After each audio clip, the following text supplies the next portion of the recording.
going on, everybody? Welcome to Hot 97 News. This is a brand new live news show where we talk about all the biggest stories in the country. It is Thursday, April 2nd. I'm your host, Lana Harris, here with Ron Zell with 2 N's. What's happening? A million. Hey.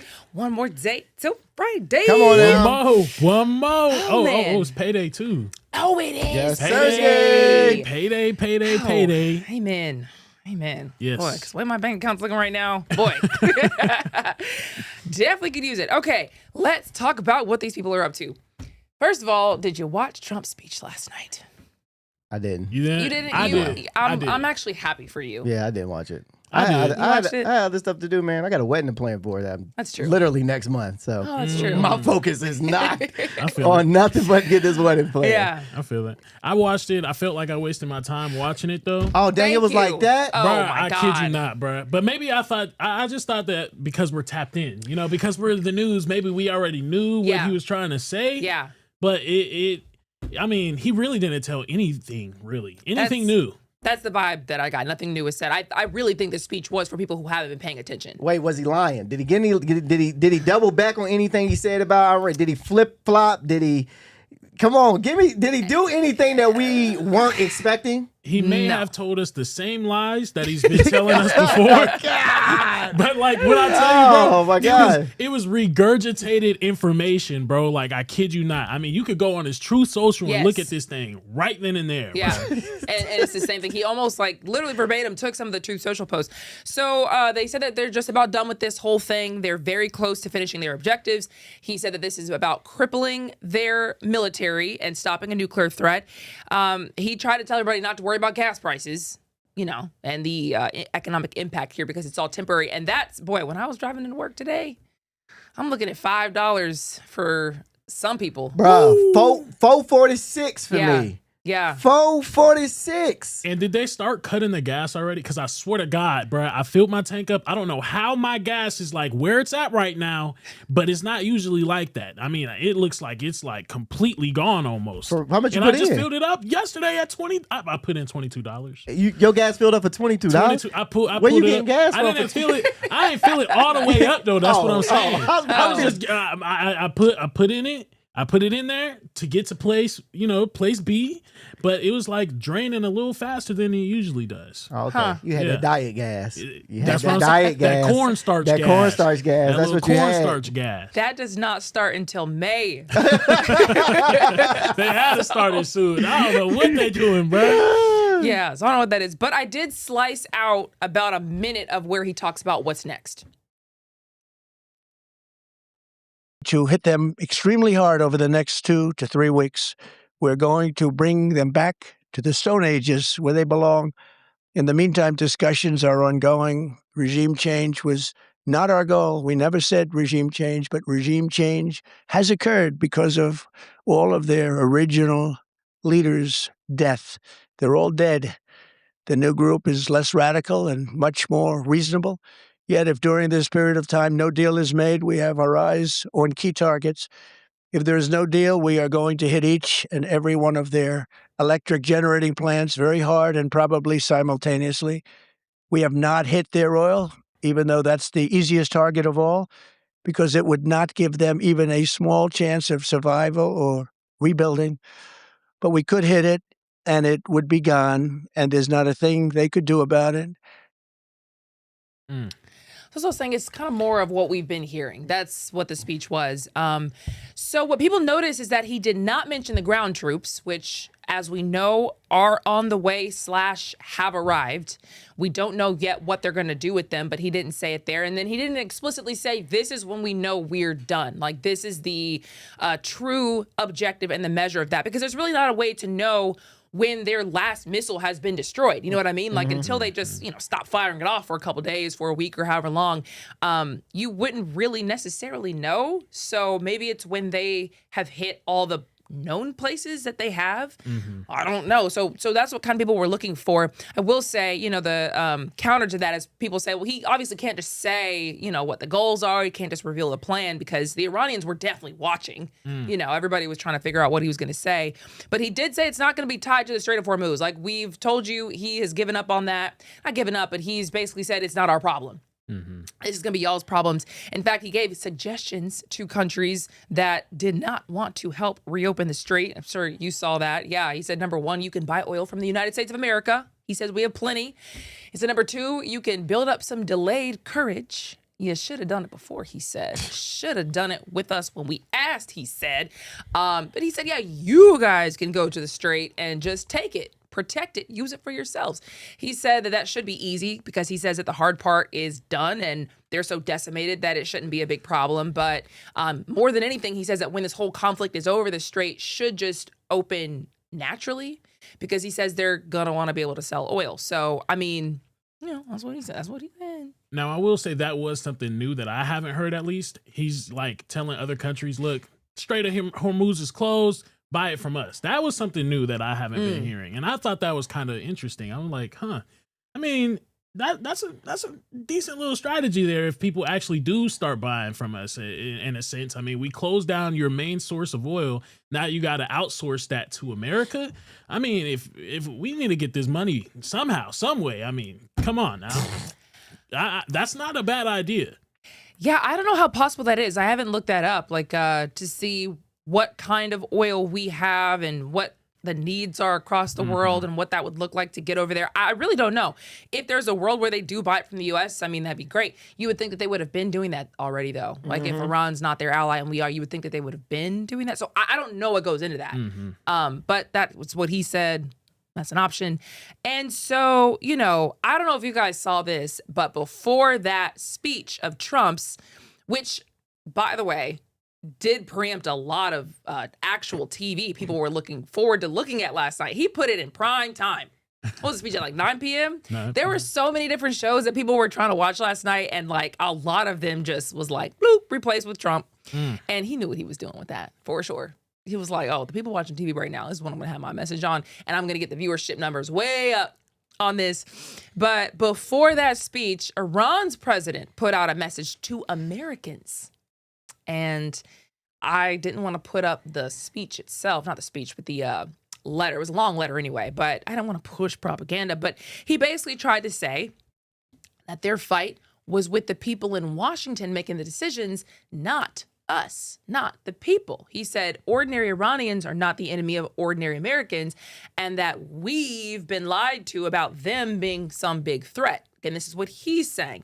He also tried to tell people to ask themselves if this war actually serves American interests because he argued that the U.S. was being pulled into the war that benefits Israel more than the U.S. at the expense of American lives and money. And he said he invites everyone to, and I quote, speak with those who have visited Iran.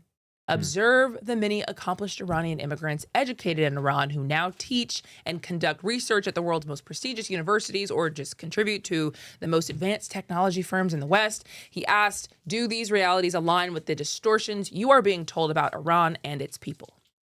That's what he said. I see why you said it was propaganda, though. 1000%. I see how you said it was propaganda, though, for sure. But I mean, I think almost now, at least what I'm seeing is every piece of propaganda does have a little bit of truth to it almost. There was a little bit of truth in there. I mean, we do need to take it up with our own people in a sense. They know exactly what the criticisms of this war has been. So he peppered it all through that long thing. That's why I'm like, I'm not going to give it that much airtime, like with the actual letter, because he knew what he was doing with that note. And, I'm at the end of the day, I live here. Right. So, I'm not trying to. What were you thinking? So are people over there that they said Iranian immigrants? I mean, no, like who are here? Like ask the people who might be Iranian Americans, or whoever might be in Europe. Ask them their reflection, and that's kind of my thing because the Iranian Americans I know hate them. That's what I did when I talked to somebody too. He said, yeah, they do not rock at all. Do not like the mullahs, the leaders who are in Iran right now. They dang near hate these people. Matter of fact, this whole thing started with thousands of Iranians getting killed. In the protests, and do I think it was 45,000? Did you see that? The number jumped last night too. That government killed 45,000. I'm like, y'all are just making up numbers at this point. Because I didn't think it was 30,000, which is where it was before, 32,000. Because remember, they were saying that those deaths happened in like 2 days. Right. No freaking way. But I think the number is probably somewhere between like 3 and say 10,000. I don't know. But that's still a lot of people, regardless. You know, if the government was in any way involved in killing protesters, that's insane. You know, we had 1 or 2 get killed and we freaked out because we're like, this can't be the norm here. Thousands of them died. So it's kind of like, you know, this letter's all nice, but like, please, sir, please. We still know who you are.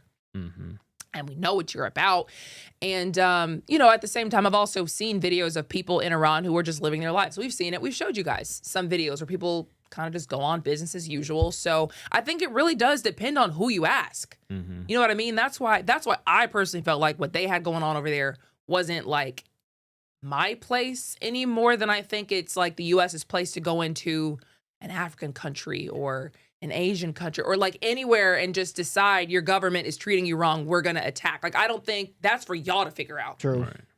Of course, a lot of people did welcome the U.S. intervention because they've been in power for like 47 years. So they're like, man, we just need somebody. I just don't know if they expected all of this. Anyway, so that was what happened before the speech. After the speech, the IRGC, Iran's Revolutionary Guard, they were popping off and said, y'all are not almost finished with anything. And this is the same guy that is, you know, always popping off. He is just a spokesperson for Iran's military, not a commander or a general or anything, but he speaks for their central command. And he insists that Tehran has hidden stockpiles of arms and munitions that the U.S. doesn't know about. Really? He was quoted as saying, and I quote, "The centers you think you have targeted are insignificant, and our strategic military productions take place in locations of which you have no knowledge and will never reach." Which makes sense, though. I mean, even though we have great information tactics, I mean, it's almost nearly impossible to get full information on somebody's military. Otherwise, this war would have been ended like 2 weeks ago. No, for you know what I'm sure. saying? So there is a strong possibility we don't know exactly what they do have over there. And that's where I was saying, like, you know, when Trump didn't say this is how we know it's over, you would not really know if you hit all their missiles until they stop completely. And, you know, we, as for all we've said as we've destroyed all their missiles, Israel keeps getting battered. You know, we keep seeing different things happen in these Middle Eastern countries who are allies of the U.S. So I don't know. He went on to say, in continuation of the powerful and unimaginable blows and slaps you have received so far, await our more crushing, more extensive, and more devastating actions. He said, this war will continue until your permanent, definitive humiliation, regret, and surrender. That's why I was like, I don't know. Even if you have like a clearer mind in Iran who kind of wants to bring all this thing down, if the IRGC still has any words about it, it's like they're constantly popping off. Yeah. And they're the military force behind it. So that is like an issue. I will tell you that the U.S. and Israel are still popping off. In fact, we can show you what I just saw yesterday. This was like right before Trump's speech. There was a huge explosion in Isfahan. Do you see this? Sheesh. Now that looks like straight up apocalyptic. That's crazy. Yeah, they have been hitting thousands of targets in Iran, and they're battering them with smithereens like that. I mean, you can't take that away. They are, you know, going at it for sure. There was another one as well. I just can't imagine what it must be like to live there and just see this Yeah. on a daily or at least weekly basis. It's a shame. It's pretty nuts. Iran is still firing missiles, though, at Israel. They actually reportedly hit central Israel yesterday with one of the largest missile barrages they've sent over in weeks throughout the day and overnight. This was just before a Jewish holiday of Passover. So, you know, it was a significant timing. But people are just noting, like, you know, we're all trying to see where this is going and how close we really are. I will say UK's prime minister said they're not going to get involved here. This is Keir Starmer talking. He says, it's clear that the impact of this war is going to affect the future of their country, but he's trying to reassure the British people out there that everything's going to be fine, you know, no matter how fierce the storm, the place to weather it. He says they got a long-term plan to emerge from it stronger, more secure, but more importantly, he says they are not joining the war, and here's that. Say once again, this is not our war. See?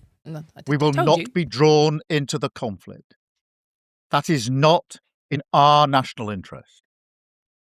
And the most effective way we can support the cost of living in Britain is to push for de-escalation in the Middle East. Is the sign language dude in British too? You ever thought about that? That Oh my god. Have you ever thought about that though? Seriously, no. I mean, Have not a little to accent not on to that. diverge from the not to diverge. I just, my mind. I went to the bottom. My bad. I always thought that. Like, are they signing in a no? All right. how would it differ from? Regular sign language? I don't know. Like, can you sign in an accent? I guess you gotta like do this with your finger, maybe. I don't know. I don't Bend know. your finger more. Bend- yeah. I don't know. Yeah. Yeah. Okay. I don't know. That's just how I be thinking. That's just how I be thinking. My mind be. Sometimes y'all be talking, and I'll be looking at. I be thinking about other stuff. Go ahead. I'm sorry. I'm sorry. The point was, I feel like my accent was, Not it spot was- on. It was pretty spot on. Little cultural appropriation, actually. I was trying to Just a take little. you guys. It was an immersive experience into what his speech was, and I feel like it prepared the people for Oh no, we was the there. accent that they heard. No, we I was there. just trying to, We was there. Anyways, y'all don't appreciate me. UK says they're not getting involved. Bump this. It's not their fight. So they're trying to figure out how to move things around. So is Australia, by the way. A bunch of countries are trying to figure out how to move things around to get their people through this and figure this thing out. But one thing y'all have to remember, Israel and Iran have been fighting since the Bible. You know what I mean? Yeah. And actually, it didn't really hit me until this video. I can show you. This was the Easter lunch at the White House this week. They laying hands on Trump. She did ask him, to lay hands. Eyes popping up a little bit. It's fine. We're just getting prayed over. And at this luncheon, at this point, she was just kind of praying for wisdom and favor and blessings for his family and all the standard things. But listen to how the next prayer went. Father, you tell us in the book of Esther that the Persians, the Iranians, were wanting to kill every Jew, woman, child, and do it all in one day. But you raised up Esther to save the Jewish people. Father, we thank you. Today, the Iranians, the wicked regime of this government, wants to kill every Jew and destroy them with an atomic fire. But you have raised up President Trump. You've raised him up for such a time as this. And Father, we pray that you'll give him victory. I don't know what Jesus they praying to, but that is not my God. I tell you that. Oh my god. That is not mine. What? Who prays like that? Who prays like that? That God is. I wish you would take them. You like asking God to take people out. I don't know, but when I saw that, I was just thinking like, man, like this history does go deep with them, and that's why I'm like, man, the U.S. has inserted itself into a fight that's like a fight kind of fight. Like for Israel and for Iran, this is deeper than just we're beefing, It's like the reason why I think personally why I personally think it's different from like a Venezuela or like a Cuba or whatever. Like this is like ideological, like I have rights. I have biblical rights. This is connected to my religion.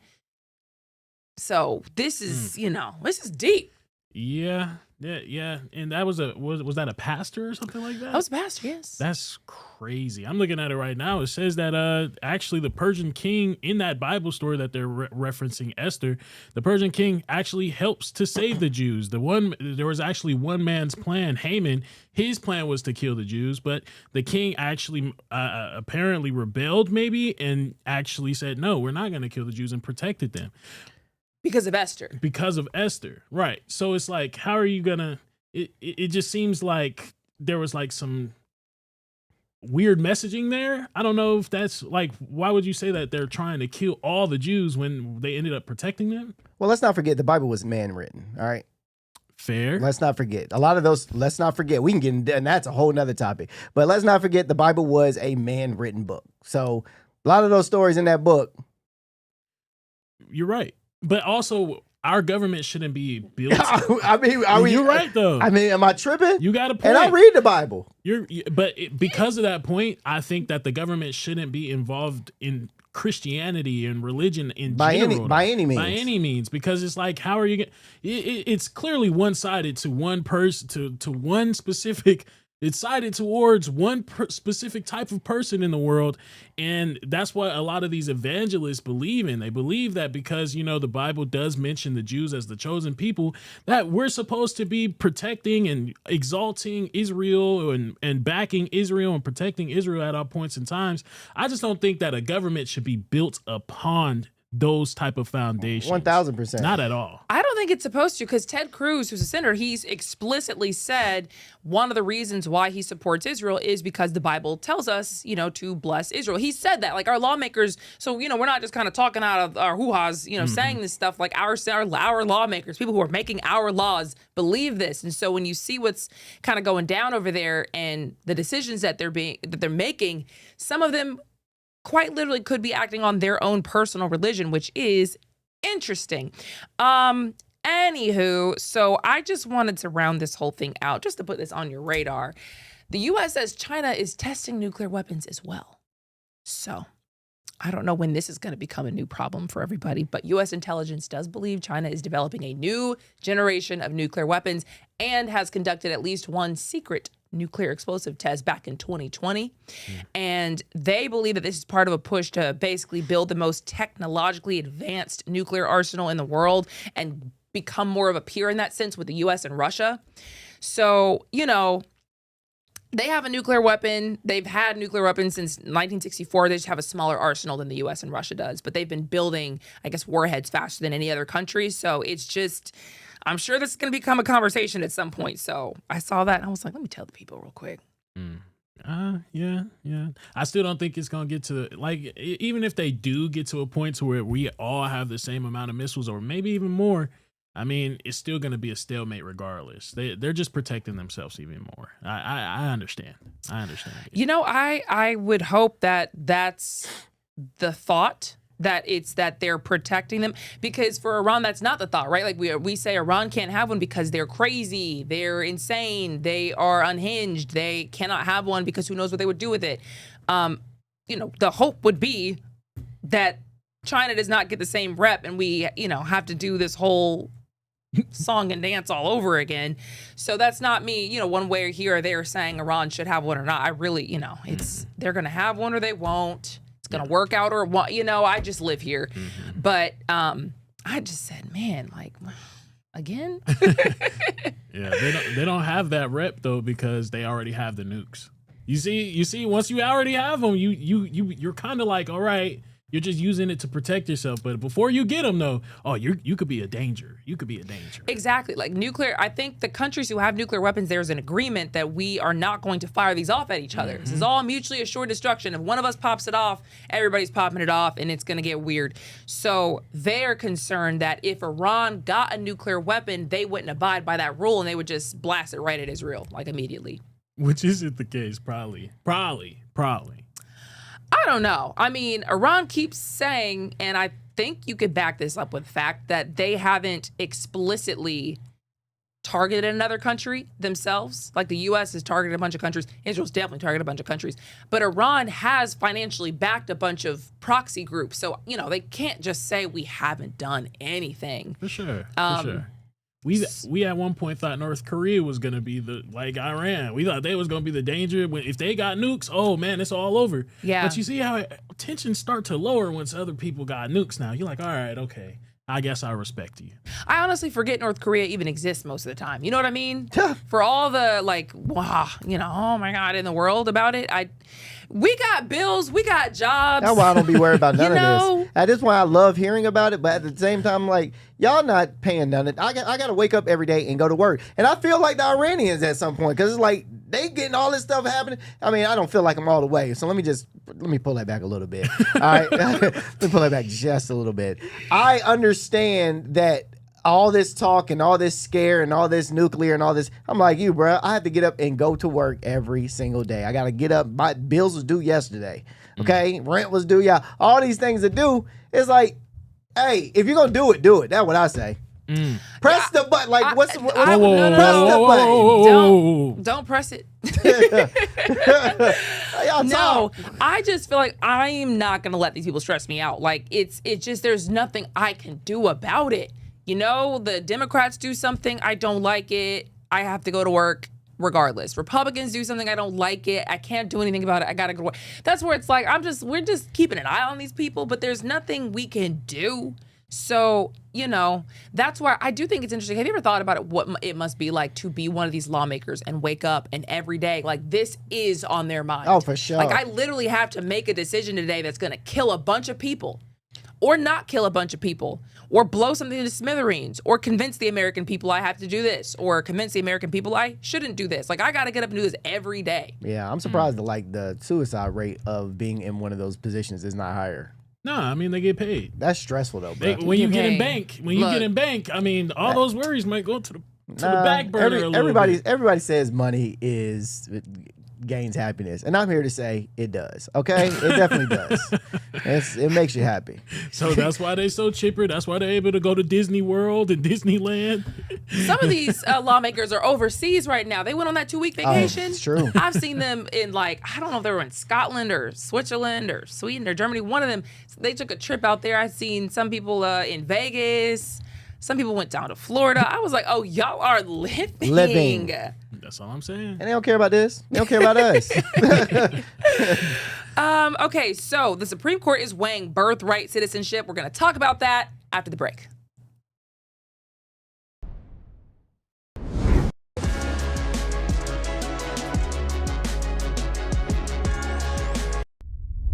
A major move today. Hot 97 is expanding. Hot 97 has launched a full streaming television channel. Hot 97 is no longer just a radio station, it's now a streaming network.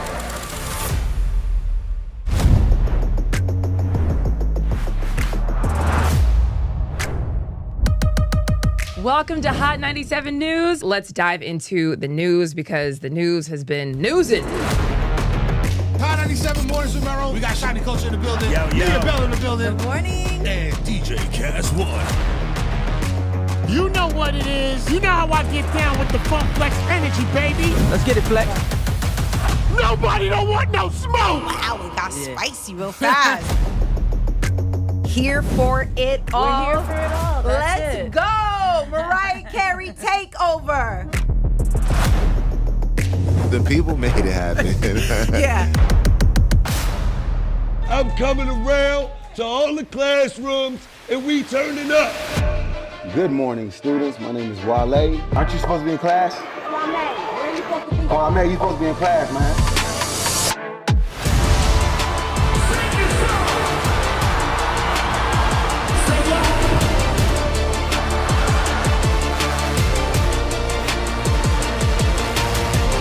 Rihanna has become a true worldwide icon.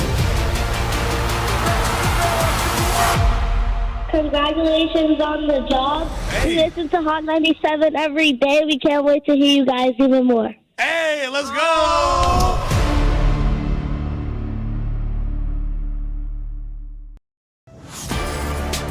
Get ready. The legend is on your screen. Funk Flex, the man who defines hip-hop, is bringing the heat from the radio booth to your TV. Where my camera at? That's my camera? All right. The biggest beats, the hottest freestyles, and that classic Flex energy. Bars are back. Now in your living room. Don't just hear it, watch the movement. Funk Flex, now on Hot 97 TV, Mondays and Fridays at 7:30 p.m. The voice and attitude you love, now on your screen. I love this. Nessa brings her unfiltered energy, real talk, and celebrity interviews from the radio to your TV. It's the same Nessa you know. Bold, funny, and always keeping it real. Catch Nessa, now on TV. Damn, that was deep right now. Tuesdays at 7:30 p.m. and Fridays at 7 p.m.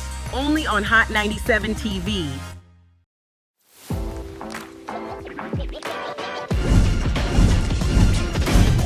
Welcome to Hot 97 News Atlanta. We're here with Rondell with 2 N's. What it do? Give it up to you. And Million. Hey, the fact that this is a reality. Brand new live news show. I'm your host, Lana Harris. There is so much going on in this country and in this world. Civil unrest. Nobody's going to trust that. Any of this sounds, like I said, it sounds good. Yeah. It does sound beneficial.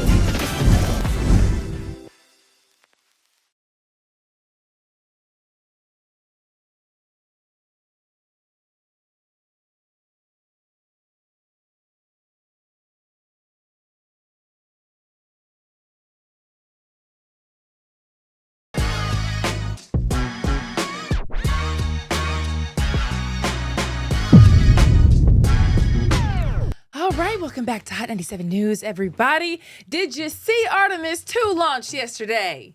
Actually, that actually deserves because, you know, look, I said I believe it when I saw it. At the same time, you know, I'm first of all, hold on. I'm not taking anything away from this team because there's a black man on the team. There's a Canadian first timer on the team. There's a woman on the team. A nice, you know, man at the helm, you know, not taking anything away from this team. At the same time, the people noticed there were a couple of issues with the feeds when it happened. I didn't see it myself. I was editing a video yesterday and kind of came back to it like 7 something. I don't know. I was like, wait a minute. Oh, shoot, I missed it. Like, what happened? And so I heard that it wasn't as like smooth as one would think. Yeah, when I tuned in like slightly late. Like I just started seeing them take off. I seen like black spots throughout it. I did see them up in the space though, not space, but like in the sky, you know, seeing the fire taking off into the sky. But then it like quickly shifted to like an AI generated video. And it was like, yeah, we're in space right now. And I was like, what is going on here? What is going on here? What made you think it was AI generated? Because I've heard this as well. There was no... Maybe it wasn't. You're telling me it may not have been? No, I'm not. Swear to God. Oh, okay. I didn't see it. Oh, okay. Yeah, I swear to God, it looked like it was AI generated because it was like all black around them, but like it just looked like 3D animated almost. Now I did see bits and pieces of them cutting in and out of like actual camera footage, but the AI generated footage did seem like kind of weird to me. I told y'all this. What? What you thinking? What did I say? Told us what? Did they really go? I said this. Y'all were laughing at me and trying to make like, nah, they're going to. No, I was trying to get at that yesterday and you seemed all down for it. And I was like, oh, Rondell's not on this page right now. Oh, was that the page that we were I was trying to like be like, you know. Oh, I definitely am on that page. 1,000%. I don't think they went to. Yeah, I'm not believing that at all. Especially if they took off and then the screen, like you said, the screen went black and then went to an AI model. Come on, man. See, this is what I saw afterwards because I saw, you know, just the news coverage of it, and they were just, you know, showing the rocket firing off. It wasn't this video exactly that I saw, but it was something similar to where I was just watching, you know, something shooting up into the sky. I also saw a video somebody had shot on a plane, where somebody on a plane had caught the launch go up and they filmed it. I did see that. I saw that on Twitter this morning. Somebody was going over Florida and they saw the Artemis go up. But still though, man, after that, the second shot of that video is Artemis going like this. So it's going in a curve. Yeah. Aren't you supposed to still keep going up? Wait, but how? Because I saw the video of, again, the Florida plane and I think it went straight up. It went straight, and then it started to curve a little bit. In the plane video, or are you talking about a different feed? In the plane video. Maybe I didn't watch it till the end. But maybe, that's just what they calculated. You know, that's how it's supposed to go. Because we are in a curve. We are. Right. You know we what are. I'm saying? No, low key. E equals MC squared. Oh, okay. You know what I'm saying? Einstein Type of action. You know, so due to the Earth's longitude and latitude. the latitude. You know, the curvature of the orbit. The sphere. Of the orbit, though. Of the sphere orbit. Right. And the gravitational pull of that. You know, dang, you gonna keep belling me. Dang, that's crazy. You get all wrong. Like, you don't know what you're talking about. No, I do think that they actually did go to space. I think they're up there right now in space. Of course, You know, that's what they're telling us. But I think there is a space, and I just hope that this black man that is a pilot doesn't mess this up, man, because then they're going to start claiming his DEI. Oh, see what happens when you get a DEI hire? Oh, yeah, the ship stops working, and all types of things. I just want him to execute this perfectly, effortlessly almost. And we really want to know if we go to space, send some of these Gen Z people up to space, because they don't know how to live without their phones. So they immediately going to tweet it. They going to put it on social media. They going to let us know that they in space, okay? They going to let us know off the dribble that they in space, okay? That's all I'm saying. If you really want to know if we go to space, send somebody from Gen Z.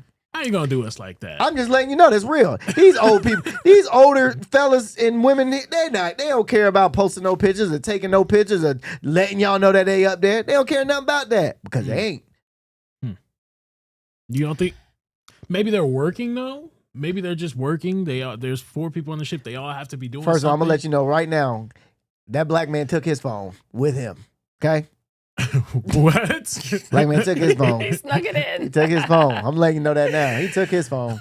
Okay, so I just looked it up on ChatGPT. I said there were reported oddities on the Artemis 2 feed. Can you explain what people were noting about the launch that seemed off? Because in the video, again, that I saw that I think was on the Weather Channel or something like that, I saw people watching it live. So some people physically, at least, you know, they were recorded watching it. So, but people, I guess, mainly noticed, maybe this is something you'll see online, the live video missed or partly obscured the best part of liftoff. A lot of viewers complained that the official shots were blocked by smoke and exhaust, used weak camera angles, or cut to black at awkward moments. So the rocket looked harder to follow than people expected. And then some outside footage, including a passenger video from the airplane, probably the one that we're talking about, got praised as a clearer video than the official stream. So I think if you were watching this live, you were looking at that like, that's weird. I guess the AP also reported that in the early mission phase, there was a short interruption in communications. So they temporarily had trouble hearing or talking cleanly through that normal link, but that was just like a brief kind of issue. And then apparently there was some reporting that there was a battery temperature anomaly. I don't know if we care about that. Minor technical oddities around or after ascent. Oh, and then they had a toilet problem. We definitely don't care about this. The point is, I mean, maybe this was just all technical issues. I do always have a problem with the fact that why does the video feed for very important things always look so grainy and gross? Always. We have cameras. I mean, look at us right now. We just got some new cameras, baby. We are so crisp. You can see my thoughts, I bet. Crystal clear. Crystal clear. And like, why can't y'all find these cameras to use when you have something important to shoot? This is very true, though, You know bro. what I mean? Now I'm thinking about it. Like, a lot of very important things are always grainy. Dang. Very grainy. You do got some points there. That is a very good point. I mean, they are putting billions of dollars into this too, so it's like it's not like you ain't got the money. Could have got a camera. You could have got that's the least you could have did. Like a couple thousand. It didn't even take you, 100 million. It didn't take you $1 million. Get a Black Mirror, Black Magic, something. All you needed one camera to come make this happen, bro. Okay. Moving right along. It was cool. Great day for America. Great day for space. Hoorah! We did it. I don't think that's the Space Force slogan, sir. I think this is something for the Space Force people, America. right? Yeah, America. There you go. Sorry. Always rooting Anyways, for you, baby. Great day for America, especially because we're trying to beat China. You know, it's great. They're gonna go again around the moon, around Earth. It's really cool. Like if they can do this, and again, it was supposed to happen in 10 days. So, we'll see what happens with that. Hopefully everything is safe. What's today? The April the 2nd. So that means they'll be back April the 12th. Okay. Then Jason, 11th, 12th. 13th, 14th, 15th, 16th. No. We don't know. Maybe they're already back. I hope he's early. As a matter of fact, because he's a black man, I hope he's early. Oh, that's true. No, he's going to be on CP time. Yeah. That thing is not getting back until May. That's funny. Oh, man. Okay. So the missing scientist story is a little weirder than I thought. The New York Post actually did a whole breakdown. And the New York Post, if you know anything about it, it's a conservative kind of like newspaper article, online kind of situation. They have all kinds of crazy stories in there. But they did compile a list of just some of the connections that some of the people we were telling you about had with each other. So if we can pull up William Neal McCaslin. Again, this was the former head of the Air Force Research Laboratory. So again, he was in charge of a huge chunk of Air Force science and technology funding and oversight. Monica Reza, she apparently was doing rocket materials work linked to an Air Force-funded project that McCaslin's lab oversaw. So he would have been in charge of the lab backing the kind of research she was doing. So again, all these incidents are supposed to be totally unrelated. So now we have a kind of one link. Then we have Melissa Cassius. She worked at the Los Alamos National Laboratory, and the reporting links her to McCaslin through the same national security research world. So not like a personal tie, they didn't know each other, but as someone just working inside a sensitive defense system that would have overlapped with the kind of work that McCaslin was connected to. Then you got Carl Grillmeyer, and he's kind of sort of ish being linked because of the fact that he worked in sensitive federally connected space science. And so, that would have been involving people who work with or around the kind of technology that would have been under agencies McCaslin had influence over or ties to. So how do all these people end up with just random stories where they're shot at home or missing on a hike, missing walking down a highway without their phones and their phones were factory reset? I'm just trying to wrap my mind around all this real quick because this is okay. Hold on, let me do a little summary. Go ahead. Do a little research. Yeah, go ahead. Yeah, go ahead. So I did also look up Nuno Loureiro. That's the one that was kind of grouped in more loosely. That he's not really, connected to McCaslin as, I don't even say explicitly, as easily identifiably as the others. So, of course, again, he was doing like energy research, physics and energy research. He was trying to replicate the power of the sun. So if he could have, pulled off what he was hoping to do, he could have done some big stuff for the world. He could have disrupted a lot of people's money if he pulled off, because we are so dependent, on oil and all this stuff that we use for energy. What if he could have just said, "Oh yeah, I can replicate this." Oh, no, you can't. Isn't that crazy? That's the same man that was allegedly killed by the Brown shooter. Yes, the guy. And do you remember how that even happened? Because there was a shooting at Brown. Right. And the guy who did it then left and went to his house, and he's like an MIT professor, and everybody was like, "Now what is this?" Right. It didn't make any sense. The guy didn't have any real ties to any of the people in that Brown classroom. And then you just drive to the MIT professor's house and I mean, the whole thing was very strange. Yeah. I think my theory was that he was jealous of the guy because he got the job, and that was my theory. Because it was a former classmate. It was a former classmate, yeah. And I was like, I bet you wish we would just think this was some petty jealousy. That was my theory. It's like, oh, he was just jealous. Man, that was early. I mean, that was early. Like 3 months ago. Huh. So what are the streets saying? Are they saying it's aliens, or are they saying that it's I doubt like a CIA? What is it? Because I know the wife was saying that it was aliens. The streets aren't saying anything about it. The streets are just pointing out how odd this is to be happening. But I mean, investigators have said that they're not connected at all. It's just, again, this is just a coincidence. It's just a heck of a coincidence. So yeah, I don't know what the streets are saying. But to your point, the wife of McCaslin was like, "Oh yeah, the aliens beamed him up," and it was like, whoa, that's a interesting joke while he's still missing. But she explicitly said, he has been retired for over a decade. Nobody would want to kidnap him for what he knows. People who are currently working in the field right now would be more, maybe beneficial to kidnap for knowledge than him.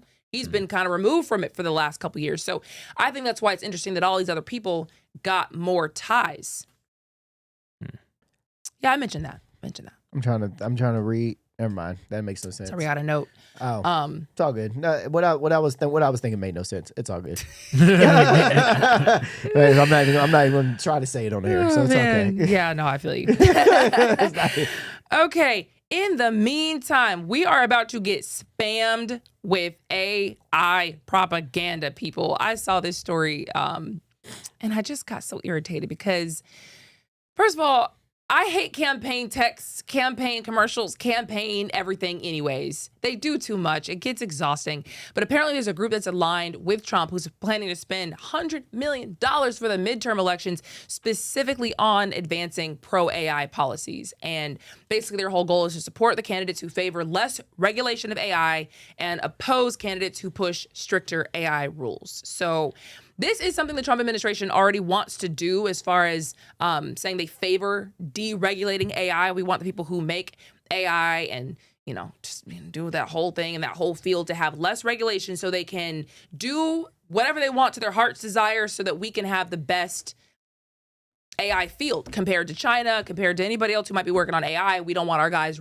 regulated so that they, feel stifled. Other people are saying AI has such a high propensity for screwing people over, to put it in layman's terms, and we should regulate it so people don't find themselves in psych wards like we've seen, who get this AI psychosis and leave their families and go join the circus or, leave their husbands or their wives and have a relationship with the chatbot because it's just too, it's too much.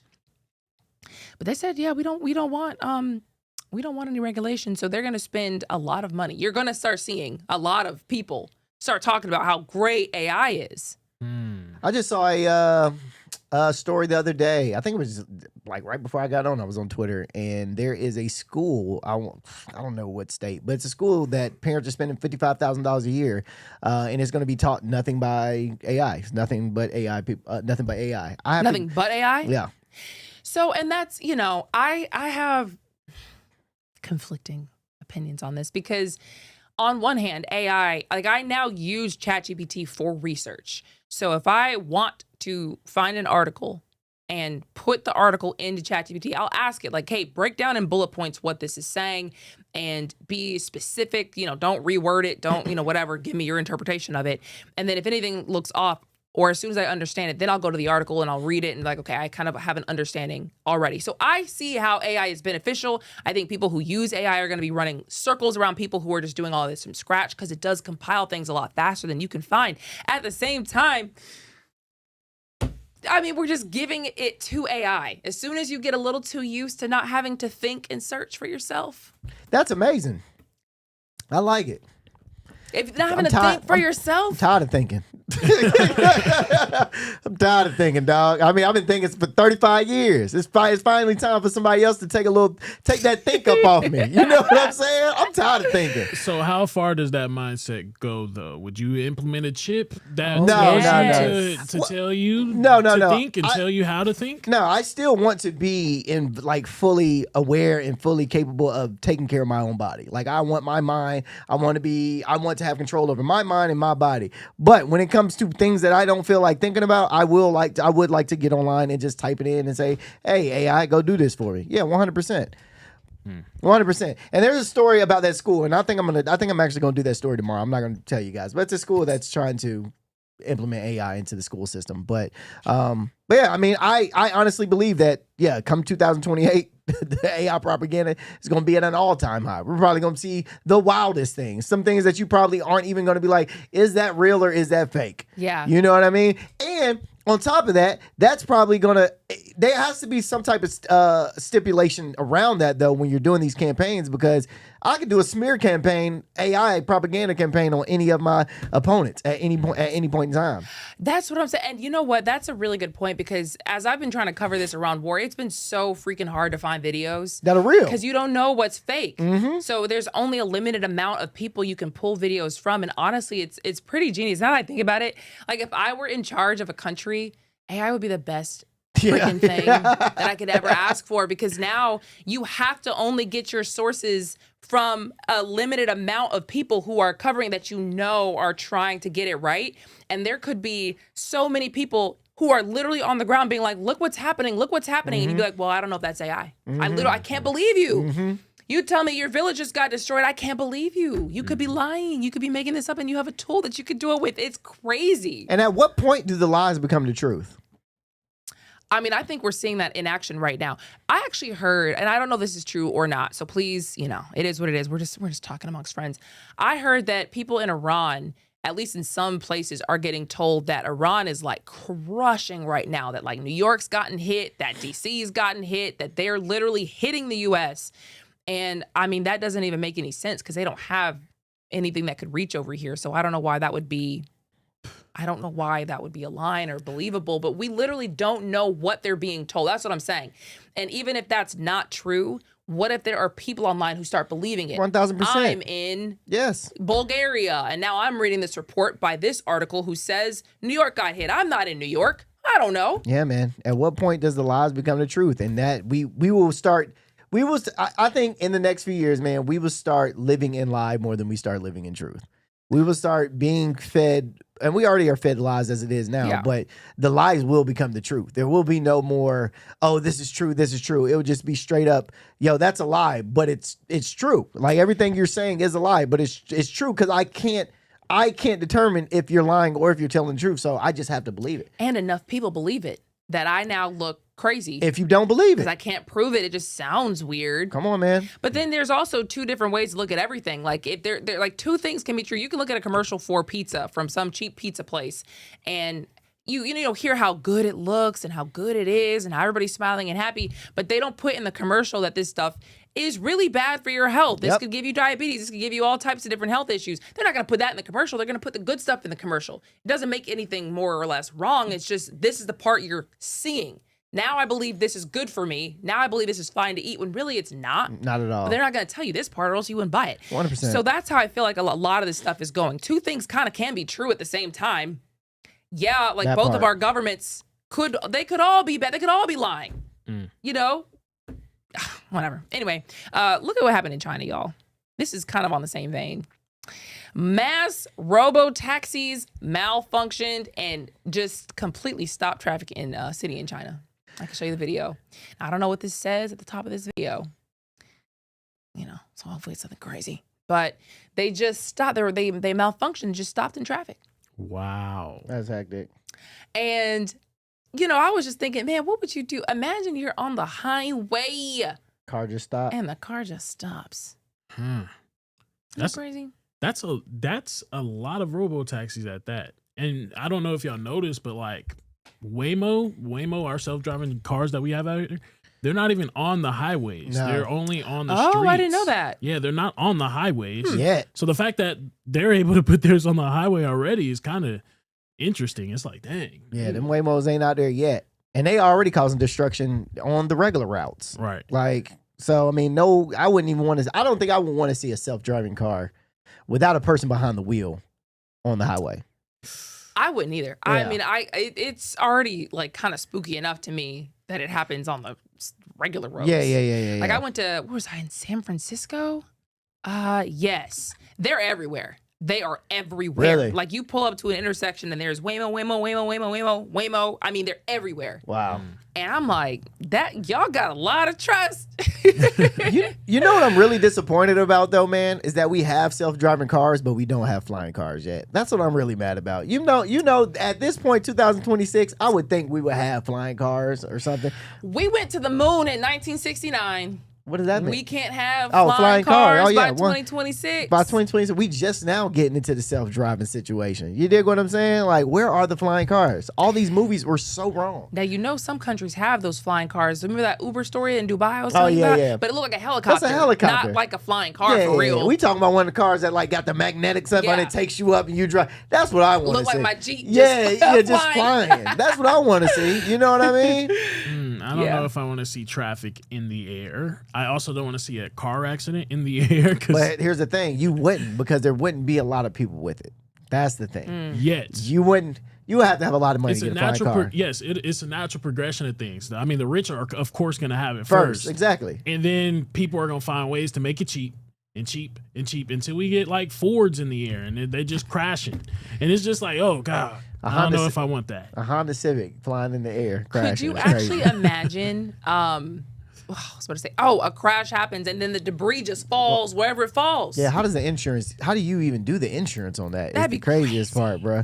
But I am mad about that. I'm mad that we don't have flying cars, but we got self-driving cars. And these self-driving cars, probably we don't, I don't think we need either now that I think about it. Because now look For at what? Y'all can't drive? Can't drive regular. That Well, I doesn't don't like even make driving. sense. I don't like driving. But still, it's just like if you you could drive.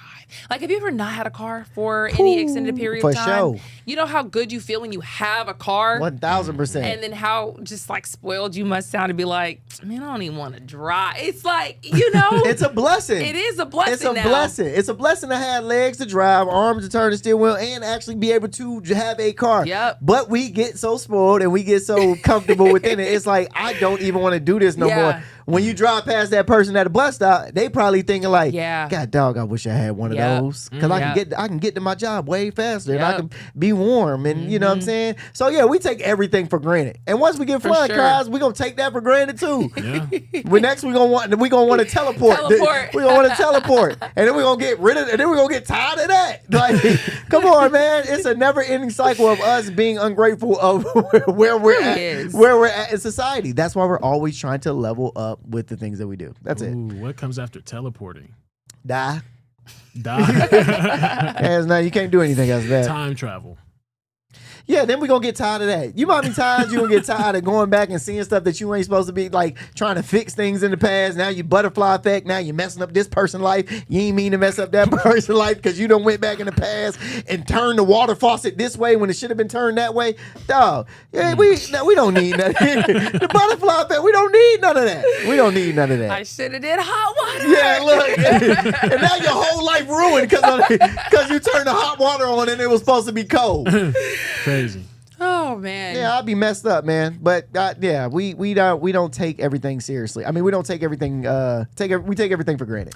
But I do wonder, just in other countries, how their conversations are going. Because when you look at China, even just looking up the video for the cars, the taxis that got stopped in traffic, they got a lot of stuff, man. Oh, for sure. They got a lot of robots that look realistic. Their AI is popping off. Like that's why they want to deregulate so badly here. Because they're like, we cannot let China just run circles around us. So I get it. But it's just like, I hope you guys know what you're doing. America's not ready for what China got going on technology-wise, bro. We're not ready for it. They're yet. broken down on the highway. I ain't worried about their technology anyway. I'm cool with my self-driving, my cruise control. That 04 is treating him right. Got him going on over there, my boy. Right till the wheels fall off. I know that's right. We have to go to a quick break, but we have some Atlanta stories coming at you.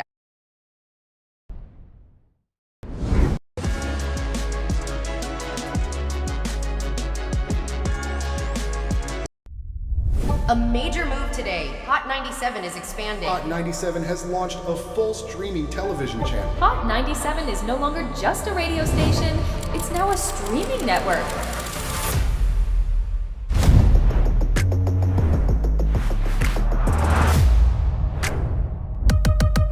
Welcome to Hot 97 News. Let's dive into the news because the news has been newsing. Hot 97 mornings with Mero. We got Shiny Culture in the building. Leah Bell in the building. Good morning. And DJ Cass One. You know what it is. You know how I get down with the Funk Flex energy, baby. Let's get it, Flex. Nobody don't want no smoke. Wow, it got spicy real fast. Here for it all. We're here for it all. Let's go. Mariah Carey takeover.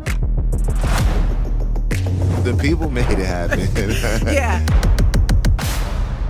I'm coming around to all the classrooms and we turning up.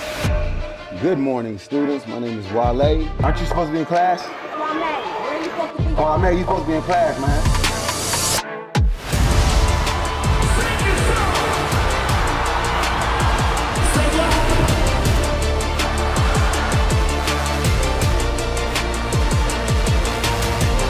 Rihanna has become a true worldwide icon. Congratulations on the job. We listen to Hot 97 every day. We can't wait to hear you guys even more. Hey, let's go!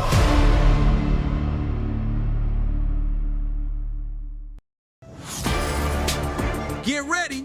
The legend is on your screen. Funk Flex, the man who defines hip-hop, is bringing the heat from the radio booth to your TV. Where my camera at? That's my camera? All right. The biggest beats, the hottest freestyles, and that classic Flex energy. Bars are back. Now in your living room. Don't just hear it, watch the movement. Funk Flex, now on Hot 97 TV, Mondays and Fridays at 7:30 p.m.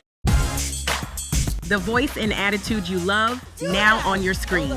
I love this. Nessa brings her unfiltered energy, real talk, and celebrity interviews from the radio to your TV. It's the same Nessa you know. Bold, funny, and always keeping it real. Catch Nessa, now on TV. Damn, that was deep right now. Tuesdays at 7:30 p.m. and Fridays at 7 p.m. Only on Hot 97 TV.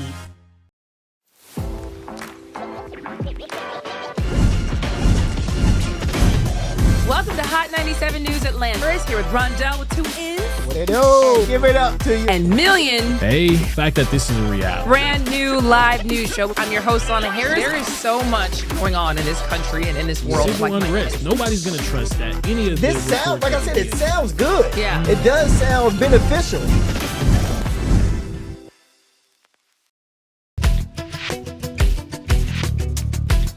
You are watching Hot 97 TV.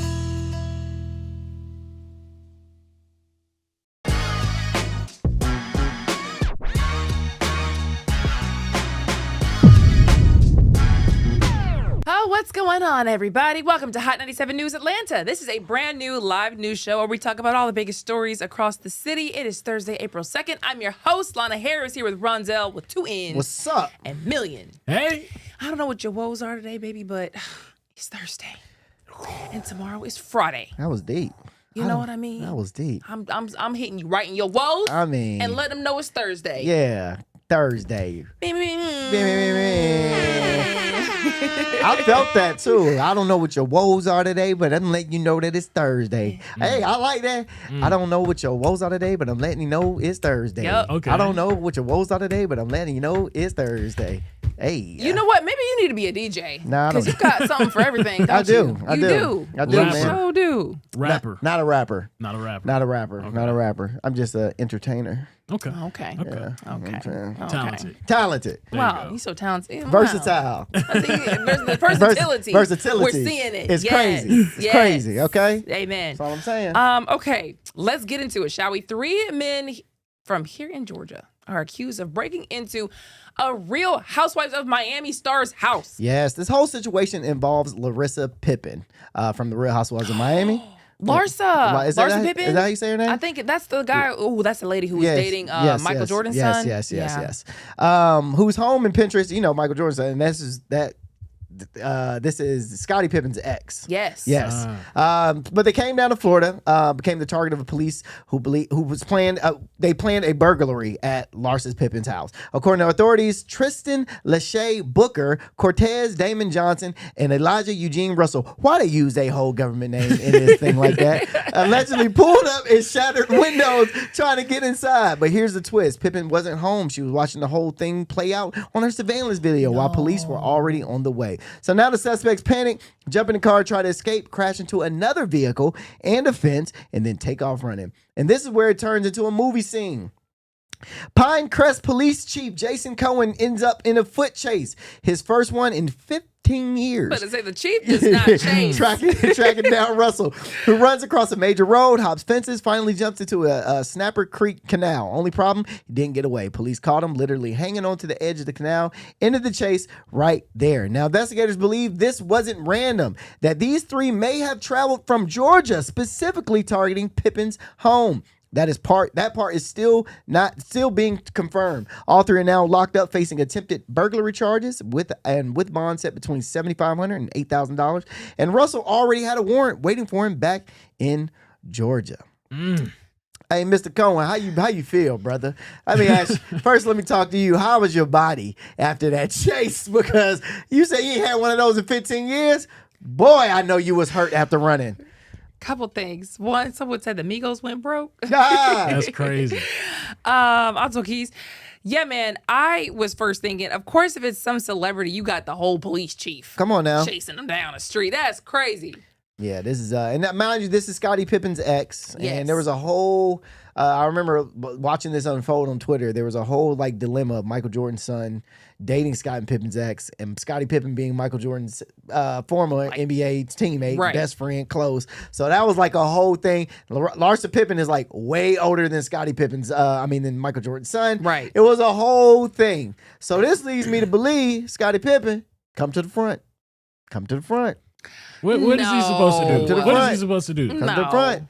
Not you sending your little goons out there to get your ex-wife robbed. Come on now, come to the front. Nah, I'm playing. So you said that they allegedly smashed the windows of her house. Yes. Did not get inside? No, she saw the things, but when she called Larsa Pippen called the police. So okay, so they smashed the windows. She calls the police. They don't get inside, so they flee. They jump in the car and leave. And then just crash after getting nothing? Yeah, have you ever been in a car chase? They're the worst robbers I've ever heard of. They didn't even get anything. They couldn't. I mean, the police was on the way. What you gonna run? That fast? What you gonna get? Yeah, I mean, she sees them breaking in, automatically calls 911. Oh, they just got there real fast because it's Larsa Pippen. I see. Okay. You know what I'm saying? Or she could have been like, "Hey, I'm a white woman and I am in distress. Come to my house real quick." Who knows? We don't know. We don't. Red. Yeah, code red. Code on the way right now. Send the police chief. Look, they ain't send no regular police. You see, they ain't send no regular police. They send the police chief. So that's crazy. It's kind of wild, a little wild. So, but yeah, man, tracking them all the way down from Georgia to Miami. Now, that is a 9-hour ride to go rob somebody. Yeah, that's got to be personal. 9-hour There's drive. enough houses here in Georgia. Way more than 9 hours. Okay, way more than 9 hours. Well, saying. See? I've only flown to Miami. To go to Miami? No, it's about 9 hours from here. It's about 9 hours.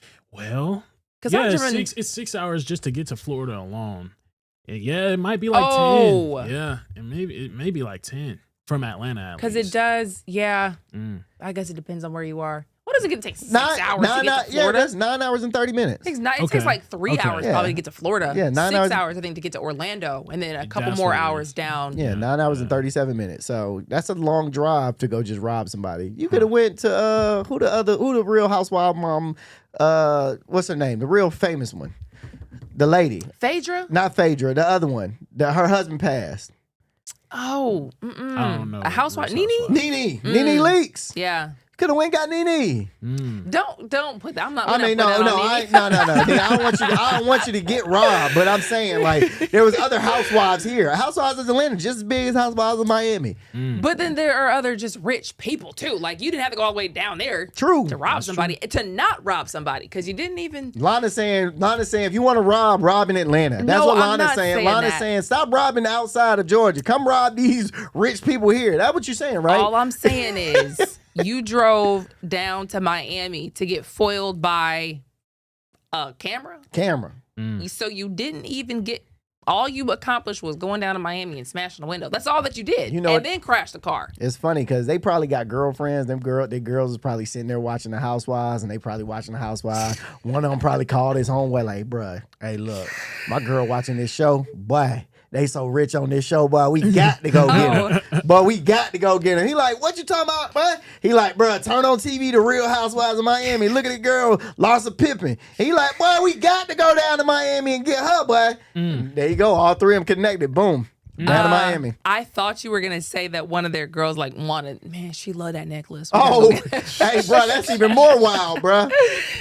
But if they're shooting out of their real houses, then you would kind of get a layout. Well, most of the time, might have thought. Most of the time they are. That's crazy. Yeah. Most of the time they are. Ooh, yeah. That is wild. Okay. In the meantime, there's a woman here in Atlanta who didn't learn her lesson for something she went through the first time.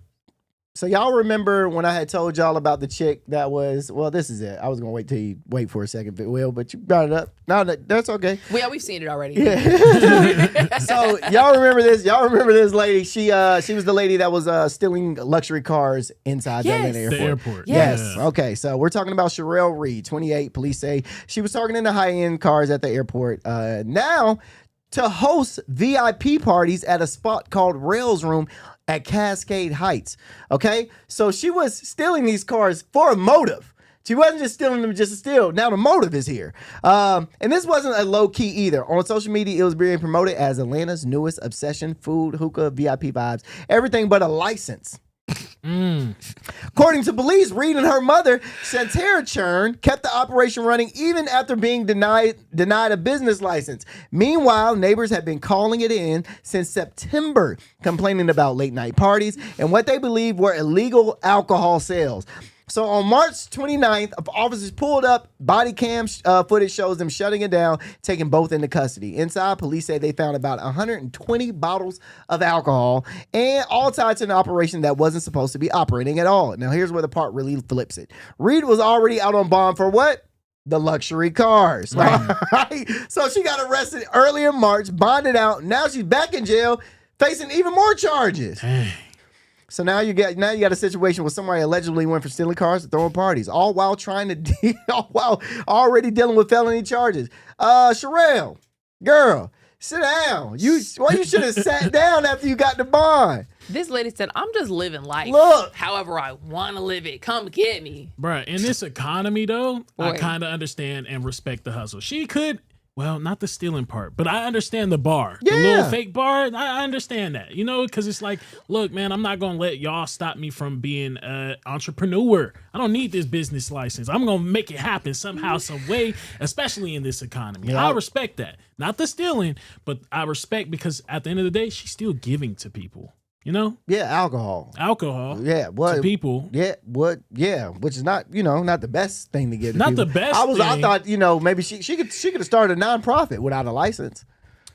There's so many other things that she could have started without a license other than a club that wasn't licensed. Probably had no jurisdiction. She probably ain't had nothing in that club. Food score was probably F. She was just hustling. Like, you know what I mean? But how do you go from stealing them whips and knowing that what you're doing is illegal and still, bro? That's why I always say, bro, when people do crimes that already are in crimes, they don't care no more at some point. It's just like, bro, I'm here. I'm going to do it. I'm going to keep doing it.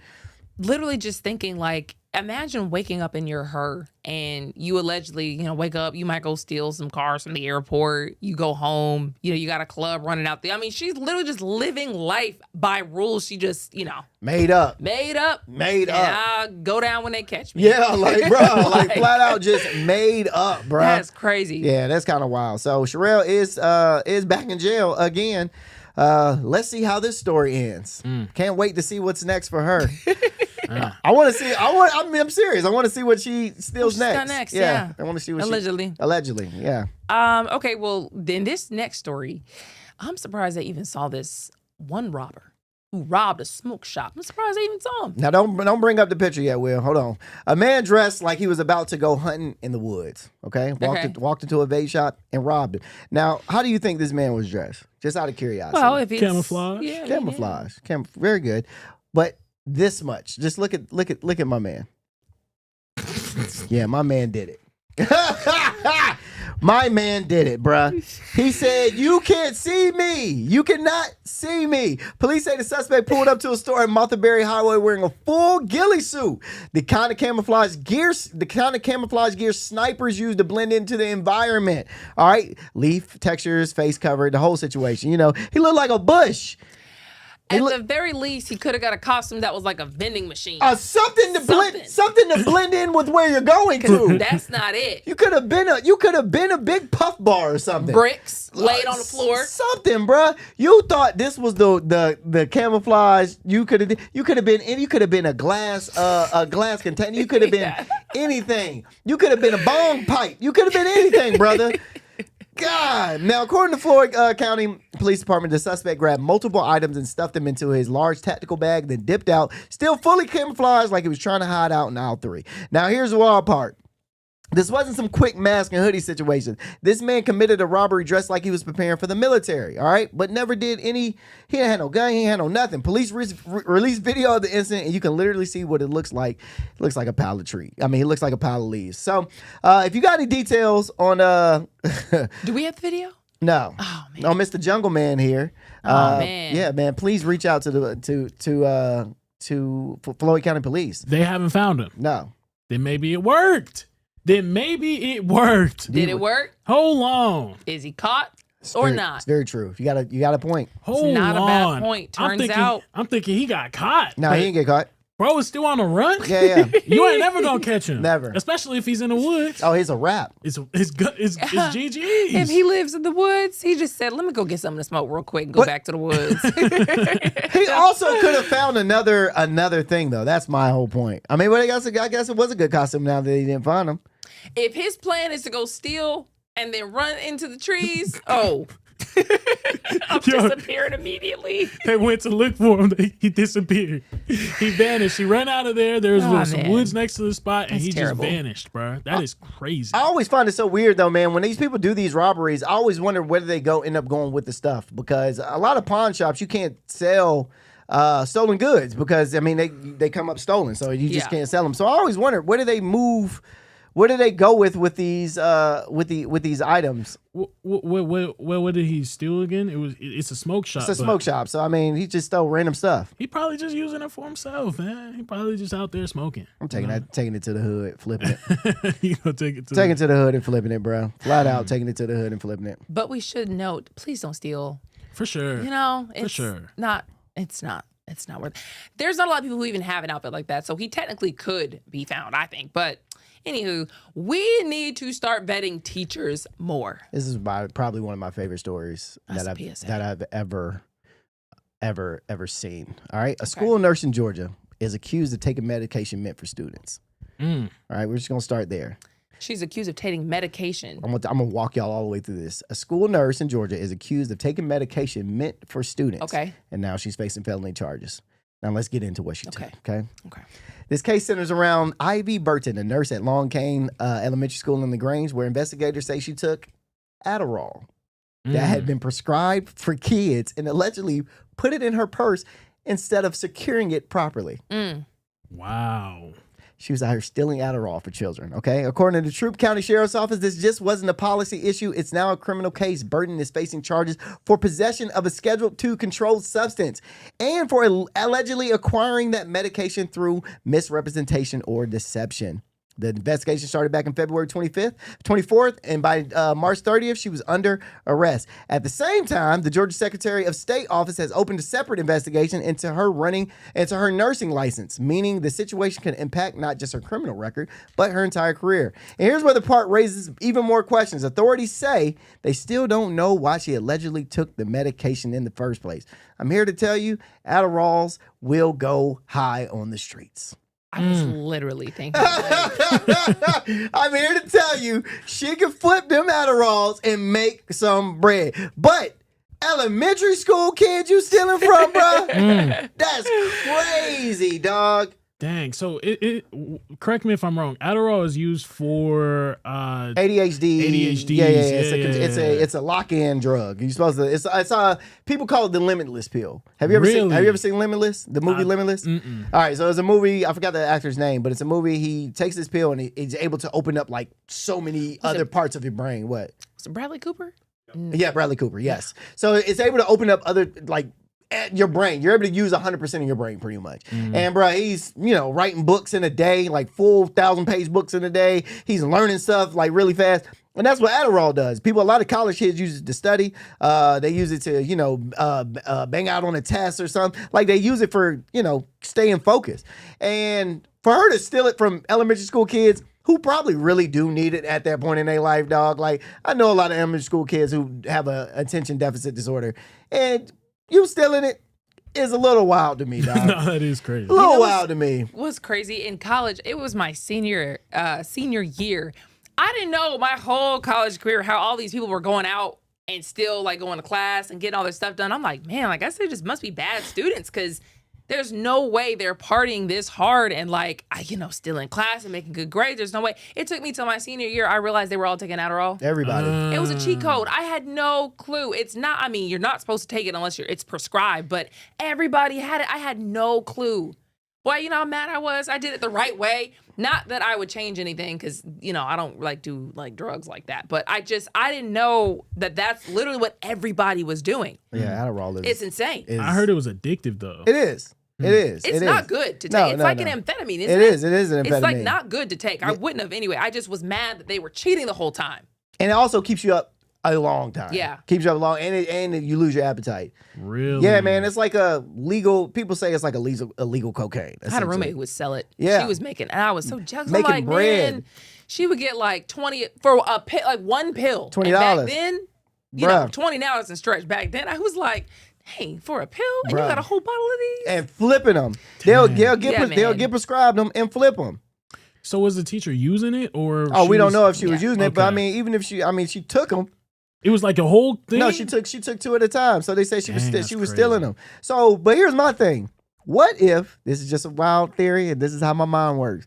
What if that kid wasn't necessarily getting his Adderall stolen? He was selling them to the nurse. The elementary schooler. It's elementary goes from kindergarten to 5th grade.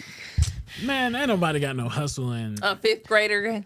Not that soon. You don't think so? Maybe 7th grade. Bruh. Maybe you start thinking like that. But 5th grade, Elementary school kids, they selling candy out. Bro, they're so innocent in elementary school, bro. Listen, bro. If one of them kids at the crib got a daddy or a mama that's a hustler, and they telling, hey, look, what you do is woo, woo, woo. You don't think that kid went to the school and tried to why would you sell it to your nurse though? Dang, that is kind of. This is just my theory. This is just how I think. I think like back in the day that would have been a crazy like thing to say, but there are so many young parents that really don't know how to act right who could teach their kids the craziest way to live. But here's the thing, it's not even that though. That nurse probably could have had a conversation with the parent like, hey, I see your son got, do you mind like sending like a few more with him, and then I'm gonna give him the money and I'll just take him from him, and it's boom. Now you got a whole Adderall empire going on right up on the elementary. I'm just saying, this is just how this is made up. Yeah, this is. I just said this. We're just talking. This is how I think. This is how I think. This is how I think. But yeah, man, that's Okay. Shout out to her. We do not endorse crime on this show. I just said Oh man, that's funny. Okay, so we have an update on a story that has been in these Atlanta streets for years at this point. A judge just dismissed a lawsuit involving a Cop City protester, really a Stop Cop City protester who was killed by those state troopers. Yeah, so for the people that may be listening to this, don't know what Cop City is. Cop City was built around 2025. It's a huge facility that they put in Atlanta, in DeKalb County, basically just training, officers. And a lot of people at one point in time was really upset with this being built because, one, the amount of money they put into it, it was like $100 million that they put into it. And then two, I mean, I think they put it out, the idea out during like the heat of things, like George Floyd protest or something like that, I remember. And it was just like, what are y'all doing? What are y'all doing?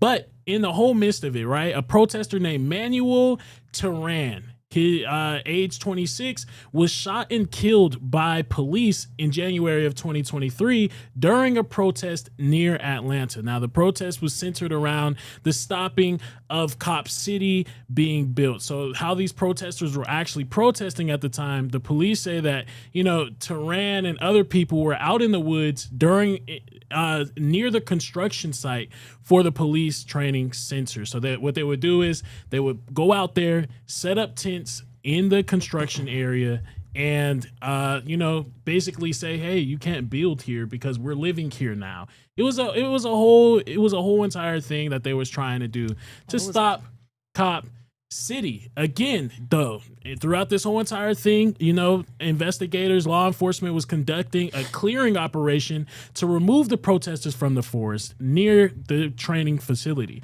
Protesters were being accused of criminal trespassing for staying on the land. Now, officers told Turan to come out. This is when they ran into Turan. He was in a tent, and they said, come out with your hands up, things like that. You're under arrest. When Turan did not come out, officers fired pepper balls at the tent, which could be technically seen as a non-lethal. Well, it is a non-lethal weapon. Now, police say Turan then shot back at them, hitting one of the officers, and officers fired back and killed Turan. Now, I didn't get body cam footage of the shooting, but there was another, I think it was ADP or something that was out there in the woods. There was a sheriff's department out there, at the same time, and there's a body cam footage that kind of caught the shots being fired. So here we go.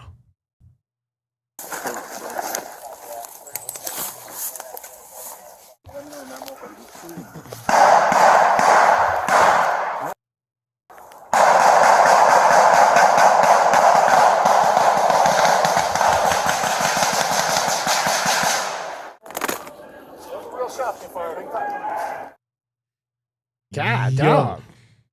Yo, that is crazy. That is crazy for one man. So after the shooting, investigators from the GBI looked into what exactly happened, and they said that evidence does show that Tehran did shoot first. A prosecutor later decided not to charge the officers. Now, Tehran's family, the 26-year-old's family, had disagreed and filed a lawsuit saying, police used too much force. It was excessive force that they used. Tehran may have been surrendering at the time of the event also. That's what the family claims, because of the positioning of his body. Apparently, I think he was sitting cross-legged with his hands up when he did get shot. But the family also, on top of that, the family had hired a commissioned autopsy. So they had their own personal autopsy. A report says from that autopsy that at least 57 gunshot wounds was on Tehran. Wow. But again, that's not official. That's just from the family's investigation. Now, a judge later reviewed the case and decided police were allowed to arrest Tehran, and police were justified in using deadly force after being shot at, and the judge dismissed the case permanently. So now the lawsuit is closed permanently. The family says that they are looking at other legal options like appeals and things like that. But again, the judge said this is closed permanently. That is so insane because I don't know if you guys followed this saga. These Stop Cop City protesters were like a menace to the city, but they were trying to be. They would like scale construction sites and link themselves to it. They would just be, honking horns at 5 o'clock in the morning. Like they were really trying to stop this public safety facility from being built. And so when this happened, man, like that was a huge narrative. There was a whole conversation about whether or not the shooting was justified, because even when that video came out, that was the closest thing anybody had to it, but it didn't show what happened. Mm-hmm. All you just heard was all these shots pop off, and you're like, well, dang, like what happened? Mm-hmm. And so to hear that there was a private autopsy done that, allegedly says that he was sitting cross-legged, because then you should be able to see where the shots hit. Yeah. Right. But the whole thing was they said that he fired first, and the only people who would know that would be the officers who were there. Mm-hmm. So the fact that this judge has now said we cutting it permanently, that is interesting. Very much so. Yeah, man. I feel so bad for the parents, Yeah, man. That's, the whole situation's kind of a shame. It is what it is, though, But we have to go to a quick commercial break. We'll be right back after this.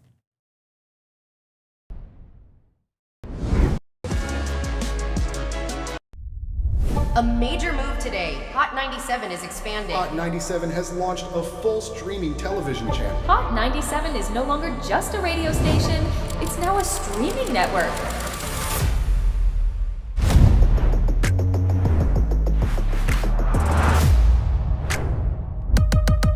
Welcome to Hot 97 News. Let's dive into the news because the news has been newsing.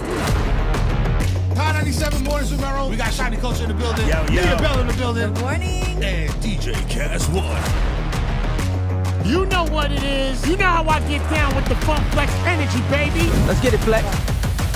Nobody don't want no smoke. Wow, it got spicy real fast. Here for it all. We're here for it all. Let's go. Mariah Carey takeover. The people made it happen. Yeah. I'm coming around to all the classrooms and we turning up. Good morning, students. My name is Wale. Aren't you supposed to be in class? Where are you supposed to be? Oh, man, you supposed to be in class, man.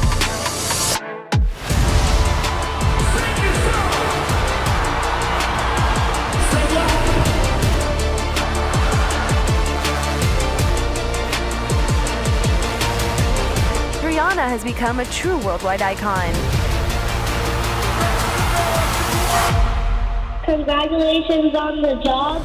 We listen to Hot 97 every day. We can't wait to hear you guys even more. Hey, let's go!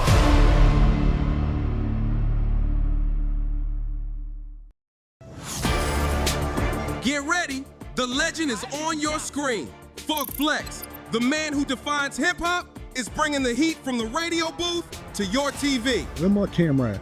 That's my camera? All right. The biggest beats, the hottest freestyles, and that classic Flex energy. Bars are back. Now in your living room. Don't just hear it, watch the movement. Funk Flex, now on Hot 97 TV, Mondays and Fridays at 7:30 p.m. The voice and attitude you love, now on your screen. I love this. Nessa brings her unfiltered energy, real talk, and celebrity interviews from the radio to your TV. It's the same Nessa you know. Bold, funny, and always keeping it real.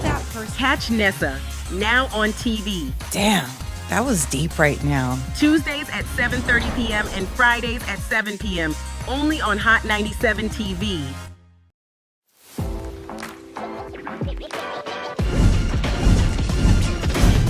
Welcome to Hot 97 News Atlanta. Chris here with Rondell with 2 N's. What it do? Give it up to you. And Million. Hey, the fact that this is a reality. Brand new live news show. I'm your host, Lana Harris. There is so much going on in this country and in this world. Civil unrest. Nobody's going to trust that. Any of this sounds, like I said, it sounds good. Yeah. It does sound beneficial.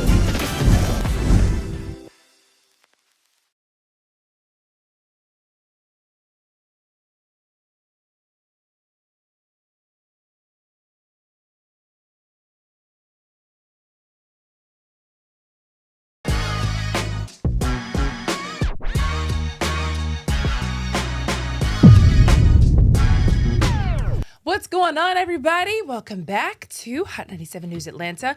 We have a couple hours left before the Georgia General Assembly ends, and there's still a couple things that our lawmakers are deciding upon. Yep. So our lawmakers have until midnight of April 2nd today, and this is the final day that something called sign die.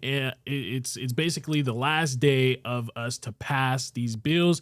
And you know, if the bill doesn't get passed, then it's done. Lawmakers are trying to finish a lot of things at once. The biggest one is the state budget. They're trying to figure out exactly how they're going to spend and exactly how much the state's budget will be. Apparently, we have a number, at least. We have like $38 billion that we'll be operating with throughout the span of the rest of the year. And they're deciding on how much of that goes to education, how much of that goes to health care, public safety, and how much of that goes to tax cuts. I have an idea. I think it needs to go, a good portion of it needs to go to education, but that's just me. Where would y'all put a good portion of that at? 38 billion? The roads. The roads, for sure. Okay. I think they could do something for like food deserts and like hospital deserts because, you know, we still lost that hospital in downtown. A lot of people really needed that. Yep. So at the same time of them figuring out what the budget is, they are rushing to vote on other bills about crime, taxes, schools, AI, and protests. And some of these bills already have passed the Senate, or some of them has passed the House, but like they both have to agree on these bills. So that's what we're waiting on right now. And I just wanted to list off a couple of bills that's just out there in limbo right now that they're kind of debating on. So we got Senate Bill 410, and this is the bill that removes tax breaks for data centers and makes them pay for their own power infrastructure. Period. But why is it still in limbo, though? Period. That should have been first. Like, what are we going back and forth for? Like, what's going on? I need y'all to go ahead and just push that along over to Brian Kemp. But it says a lot to like lobbying and people that's getting paid by these different type of companies. Of course, people are going to push back against it. You would think that it would be, if you had the people's best interest at heart, you would push this along right then and there. I've just never heard anybody in the community say, man, like we need this data center. Never. Like not one. Never. Right. So at this point, I mean, I don't know what these AI companies are going to do and these tech companies are going to do, but like, it's just a nuisance. You're taking the water, you're taking all the energy, you're taking the space, You're not really providing jobs for real. People are sometimes finding themselves with like health issues and headaches and stuff like that around like, the direct vicinity of some of these massive ones. I don't know, man. Yep, another one dealing with AI. So Senate Bill 398 makes it a crime to use AI to create explicit images of minors. They'll make it a felony. Oh, yeah. Non-consensual explicit images of adults also are included in that too. So it's like, what are we waiting on? What have y'all actually done if not these two? These should have been first. What? Right. Well, there's no reason why people are taking so much time doing this, but this is just how slow the process is and how long these bills and things take. You wonder why things aren't changing. It's because people are sitting here debating over stuff that you would think is simple. Yeah, bruh. You would think it's simple. So Senate Bill 482 makes it harder to request police videos and photos. I think we kind of brushed on that not too long ago, but basically it's kind of a hit on us as reporters. It's basically saying that we can't request videos unless we do it in person. We can't email them like we usually do. We have to actually go to the police department and get the body cam footage ourselves. What? Get the body cam footage ourselves from the police department. We have to provide our information. Now the others, because what they're arguing is because there's some online websites that would get the mug shots or the body cam footage of like people that, did some crimes or something like that. And their argument is, those websites are charging people to take the mugshot down. Oh yeah. I mean, I could see that. I've heard of that actually, but at the same time, if I got it and I put it online, couldn't they just get it from my website and then still put it and charge people? Like what is that gonna solve? Nothing on the internet. Nothing. That's okay. They just trying to get people to come down to the police department and turn themselves in for the low. Just give them their information. I don't know. But it's an inconvenience to us because imagine us when we're doing shows on Atlanta or something. We have to actually go to the police department to get their mugshots. Not me. That's what I'm saying. You guys would never do that. You would just take it from probably like the news website. Yeah. Who has given the authorization? Because that's how it works. Like, people aren't just everywhere in the world at one time. Like, even the news stations, they're taking video from another news station and using it. There are partnerships that you can do this with. So what? Makes no sense. So it's a bill we don't even necessarily need to even be tripping about. Y'all got other stuff to be worried about. Thank you. If this makes it to the top, I'm gonna be so mad. So they got Senate Bill 591, and this bans protests within 500 feet of a religious service. So you can't protest in areas where there may be a church, things like that. What do y'all think about that? I feel like that's kind of iffy. That's kind of sketchy. I don't know. I think that, again, there's bigger problems than that for the community. I thought of Don Lemon. I was like, what if they're trying to do this because of Don Lemon? True. But even still, it's like, this happened one time. Like, please, nobody just storms churches as a regular citizen journalist or anything like that. So that's what I'm saying. Like, they making up stuff at this point. Y'all bro. just making stuff up. Yeah, they just putting stuff down on paper and just hoping that we go with it, bro. Like, what? Protest? This sounds good. Yeah, protest in front of church. What? When does that ever happen? Like, what? Yeah. If anything, they should be a bill that say people can't do stuff to churches. Look at all these people taking copper wire, dumping tires. Yeah. Bro, that should be the bill. Yeah. Like, what? Protest is the last thing that should be on y'all mind when it comes to churches. That part. So I just wanted to make sure people understood this is what our lawmakers that we vote for are doing right now. So just a couple of them. We'll have until midnight to see what they actually get changed. Okay, well, I can tell you that remember that massive ICE detention center and social circle we were telling you about? It's supposed to have like 10,000 people capabilities. So DHS actually just put that on pause. Yeah, so they basically just put it on pause because the new DHS person that took over recently. Oh, yes. Yeah, so the story is really about the federal immigration detention expansion plan hitting local resistance in Georgia. Under former DHS leadership, the Trump administration moved to sharply expand detention capacity by buying warehouses. So that's where we got the two warehouses that they ended up buying in Oakwood and Social Circle. So those two, they spent a big amount of money on buying. Actually, in specific, the Social Circle one, it's they call it like a mega center, one of those really big centers where they're expected to hold upwards of 10,000 immigrants, 10,000 detainees, things like that. But the city's population is only 5,000. So they're gonna double, right? They're gonna double that. But so right now that push is slowed though, according to AP and routers and things like that.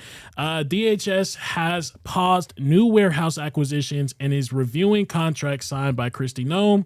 And after we got the new guy in there, Mullen, Mark Wayne Mullen, that took office, so they're reviewing all these different contracts that went under Kristi Noem. Why would they be reviewing the contracts that Kristi Noem had, put into place?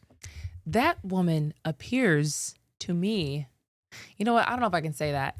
I would just, if she ever ended up in jail after rigorous investigations into some of her spending habits, I think that would be justice served if that were to happen. Because I don't know what she was on. I actually just saw a whole rundown. This is so besides the point, but this woman was spending money on Alta. You wouldn't even believe. You wouldn't even believe this much. Let me look something up. Sorry, please continue. And I'll just yeah, so they're basically investigating all the different type of contracts that she signed. It's very interesting. A lot of, like you said, you'll get to it. So in Social Circle alone, the city manager Eric Taylor said he learned the project was on hold after seeing reporting about the broader pause, and said the city's scheduled meeting with the DHS was canceled. So they were supposed to have a meeting to actually talk about how at one point in time the city had cut off the facility's water supply. They said, look, you're not finna come into our cities and use our water at a big capacity at that, and our water heaters and all types of things that we use, our water supply, our plumbing, can't even contain that.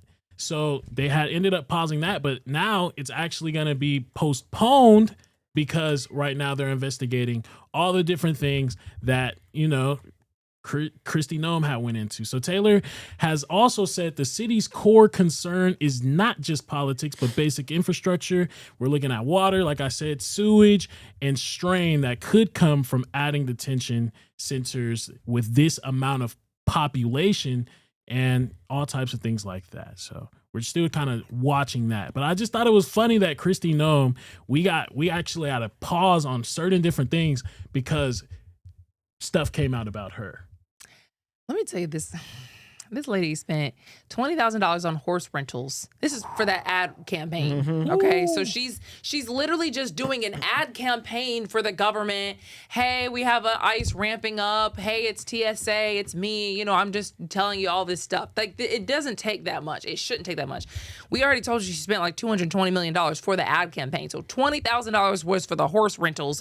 Who needs a horse? You did not need that. That's $20K you could have saved right there. $3,800 on hair and makeup for the Mount Rushmore ad.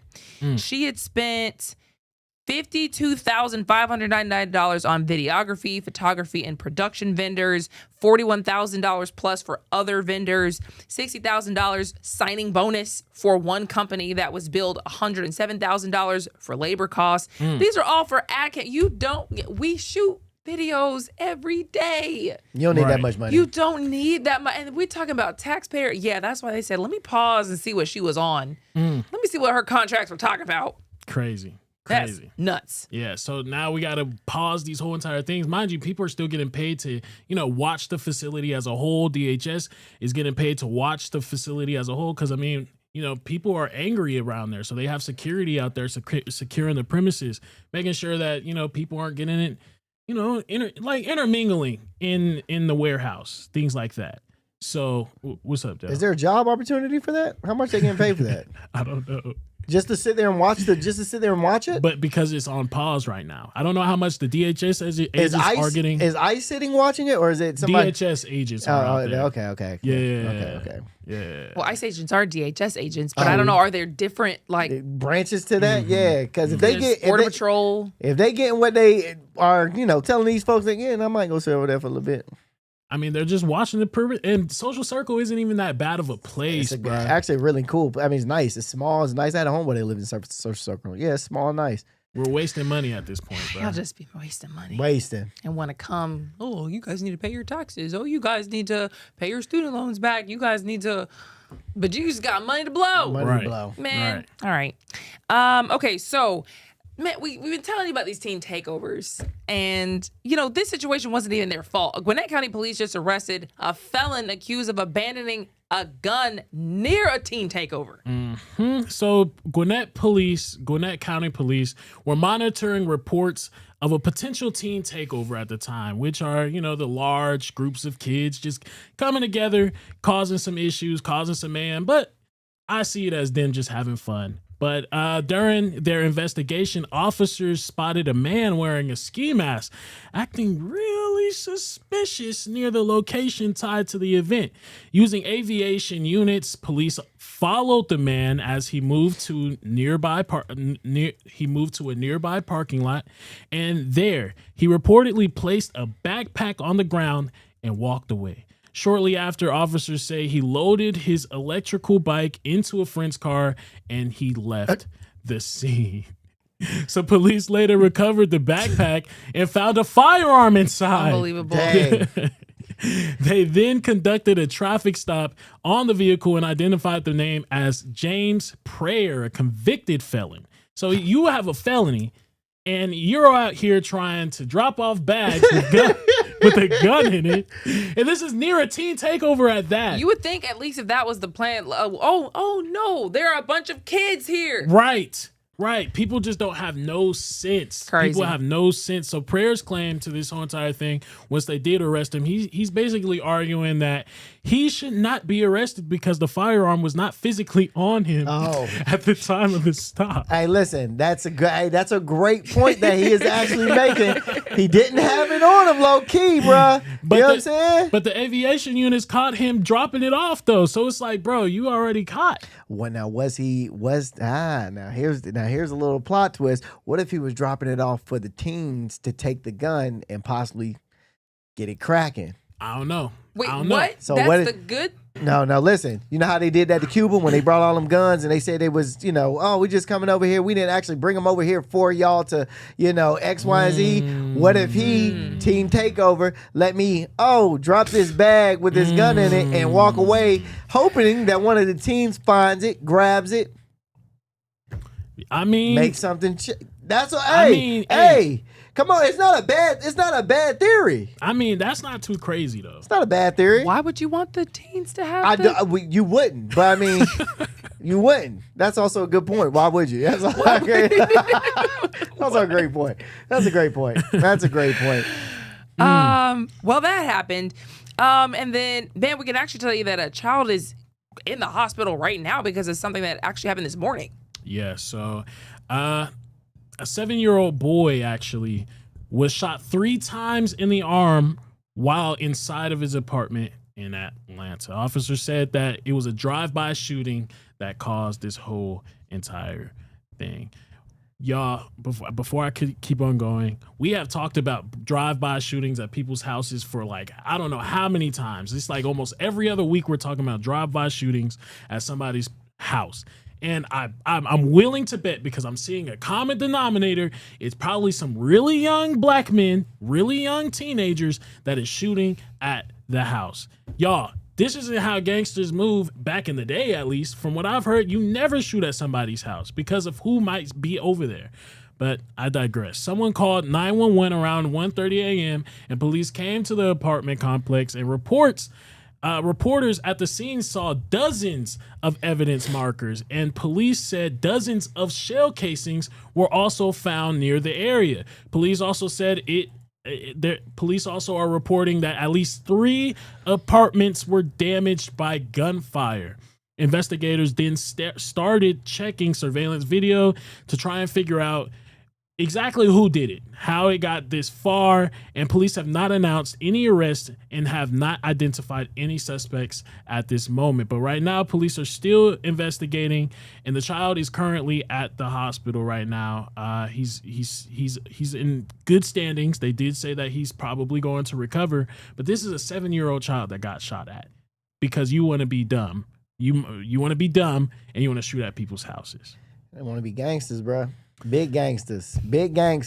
But shooting at people's house, I thought that was always a no-no. It's never a gang. That's not gangster at all. That is a no-no. But I'm saying they want to be gangsters. But even in gang culture, though, that's what I'm saying. Like, even in gang culture, though, like, you was never supposed to shoot at people's houses. Women and children were off limits. Also, if you knew that people had somebody in their house, drive-bys weren't off limits. Like, the drive-by culture has always been around. It's never been off limits. But shooting at women and children have always been off limits. But if you don't know who's in the house, drive-by culture it is what it is. Whoever get hit. You're not meaning to shoot them. You know what I mean? But women and children are always off limits.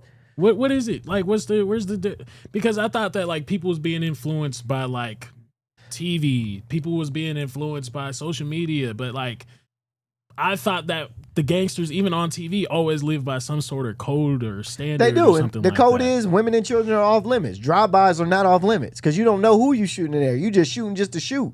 You know what I'm saying? But if you see women and children out somewhere, you don't shoot. But if you shoot into a house, whoever's in that house gets hit, they just get hit. You know what I mean? You're not necessarily. Now, you also have people that are just insanely psycho and they don't care who they hit. And it's just like, I'm going to blow up your house. You know what I mean? People like that. But yeah, for the most part, man, there's definitely a culture, a street ethical code to where women and children are off limits, and you don't shoot at people when they're with their kids, stuff like that. I feel like it's just the TV shows and the movies that kind of glorify that lifestyle. It doesn't make sense that we put that on TV to show a bunch of kids just like, oh, look at this lifestyle you could choose. Why would you do that? Right. You know what I mean? That doesn't make any sense. If y'all want to, y'all don't be censoring the right stuff. Right. But that's fine. Okay. So, Metro Atlanta women and actually young people here in the Metro are reportedly facing a growing mental health crisis. Yep. So, a new report by the Atlanta Women's Foundation examined mental health in Clayton County, Cobb, DeKalb, Fulton, and Gwinnett County. What is going on? I'm not laughing at you. I promise you I'm not laughing at you. I have mental health issues, so it's okay. I got you. It's okay. So they basically took a poll and looked at things like anxiety, constant worry, depression, things like that. They looked at trauma, and they also looked at suicide rates. So about 9 out of 10 people, from what they discovered, are getting help currently for anxiety, and more than 1/3 of participants are at risk of suicide or self-harm. Now, researchers talked to nonprofits, doctors, and families between June and December 2025, and they found that money problems are a big reason people feel stressed. Who would have thought? Over half of renters in Metro Atlanta are cost burdened. In some counties, it exceeds 60%. So due to rent being high, food being expensive, and some people not having stable jobs, because of that, many women, especially moms, feel pressure all the time just trying to survive. Young girls are also said to have had some of these stresses and anxieties from social media. And at the same time, it's hard to get help because some people feel like we can't because we don't have the funds to get help. So right now, I don't know, man. There's not much that from when I looked at the study, there was basically saying there's not much that they could do because it's not one of those things where it's like I'm getting anxiety because of my environment growing up. It's more of I'm getting anxiety because of the economy. Yeah, because I'm broke. Yes, we're all got mental health because we're broke. Yeah, I'm depressed because I'm broke. We just said this earlier. I was like, yo, money can't fix happiness. Whoever told you that is a liar. All right, I hate when people go, man, money don't make you happy. I'm here to tell you it absolutely does. It does make you feel way better that you don't have stress of not knowing where you're getting paid or are these bills going to get taken care of? Is this going to get taken care of? 100%, bruh. And then when you get money, it's what you do with it. So, yes, you can still be in a mental health state, in a very bad mental health state when you have money because you don't know what to do with it and you do bad things with it. And you resort to drugs and you resort to alcohol and you resort to, sleeping with multiple people. Yes, that will make you unhappy, 1,000%. But if you get money and you start doing good and having fun, it for sure makes you happy. Yes. Pay these folks. They broke. That's why they upset. Like what? I wonder though. I guess because I'm so early on in my life, I've never been at the point to where I can just be like, yeah, I'm happy because I got money. So I've naturally just figured out ways to be happy while in the stance that I'm in. So it's like I don't necessarily know if that's, I didn't know I was depressed, or I may have had anxiety because of my circumstance, because I've always been in it. We're programmed like that, dog. As black people, we're programmed to be happy where we're at because we never had nothing. We never had nothing. We slavery. I mean, we have it. I mean, you know what I'm saying? It's when it goes to slavery, we had to make, you know, these Negro spirituals, and we had to make each other happy because, bro, we was in the worst of worst time. So we're programmed to be happy in the positions that we're in and in the places that we're at. It doesn't feel right for us to be depressed, and we don't have time to be stressed about stuff, bro. We don't have time to be depressed. We got bills to pay.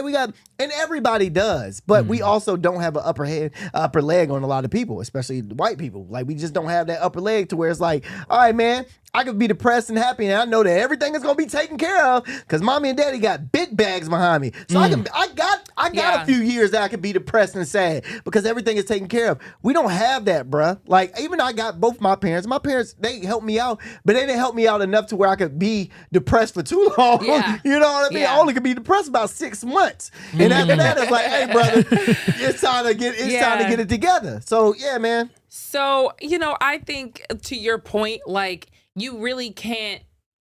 First of all, you can't take off for depression when you have bills and you don't have a backbone, you know, any kind of like support. You can take off for depression? No. I'm saying you can't. Like, that's what I'm saying. Like, you can only be so depressed, you know, until you gotta keep that lights on. You know, you gotta go to work. Versus true. Some people like, you know, I'm depressed, staying in bed all, you know, for weeks since mom and daddy got me. You know, I got bills to pay. But I think it is interesting when you think about how Black people do pass down, at least I will say, just the idea that life isn't fair. Mm-hmm.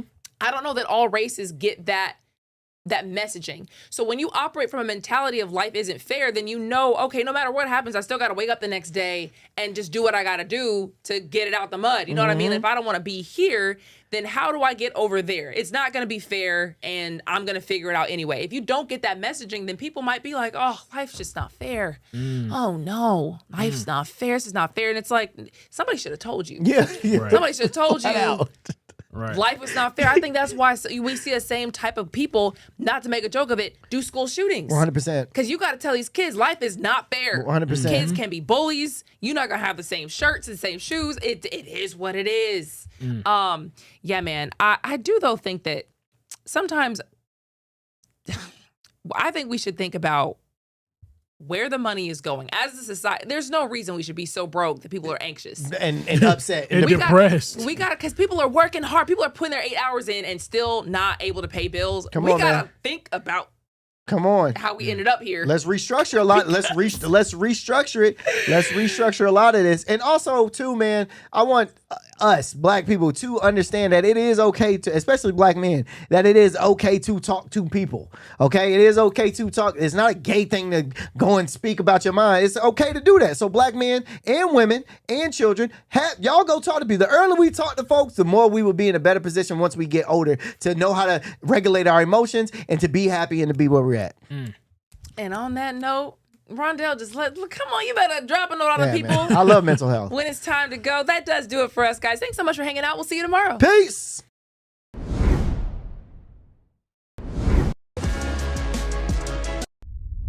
A major move today. Hot 97 is expanding. Hot 97 has launched a full streaming television channel. Hot 97 is no longer just a radio station, it's now a streaming network.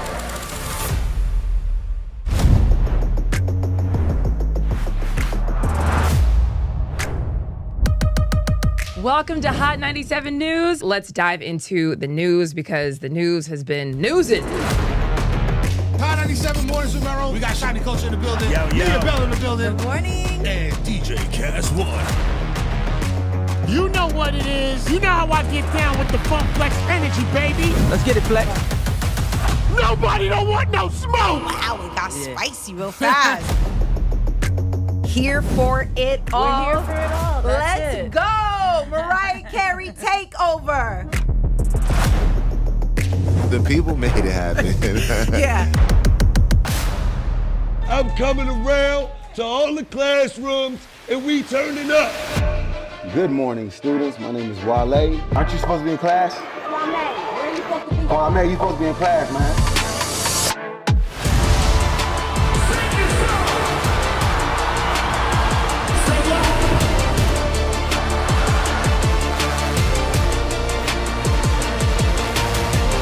Rihanna has become a true worldwide icon.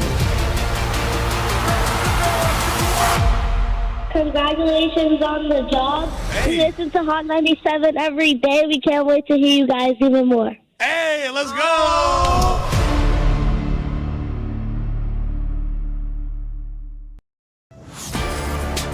Get ready, the legend is on your screen. Funk Flex, the man who defines hip-hop, is bringing the heat from the radio booth to your TV. Where my camera at? That's my camera? All right. The biggest beats, the hottest freestyles, and that classic Flex energy. Bars are back. Now in your living room. Don't just hear it, watch the movement. Funk Flex, now on Hot 97 TV, Mondays and Fridays at 7:30 p.m. The voice and attitude you love, now on your screen. I love this. Nessa brings her unfiltered energy, real talk, and celebrity interviews from the radio to your TV. It's the same Nessa you know.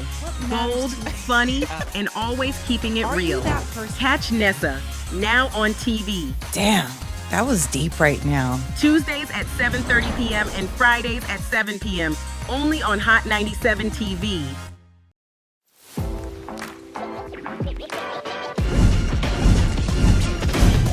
Welcome to Hot 97 News Atlanta. First, here with Rondell with 2 N's. What they do? Give it up to you. And Million. Hey, the fact that this is a reality. Brand new live news show. I'm your host, Lana Harris. There is so much going on in this country and in this world. Civil unrest. Nobody's going to trust that. Any of this sounds, like I said, it sounds good. Yeah. It does sound beneficial.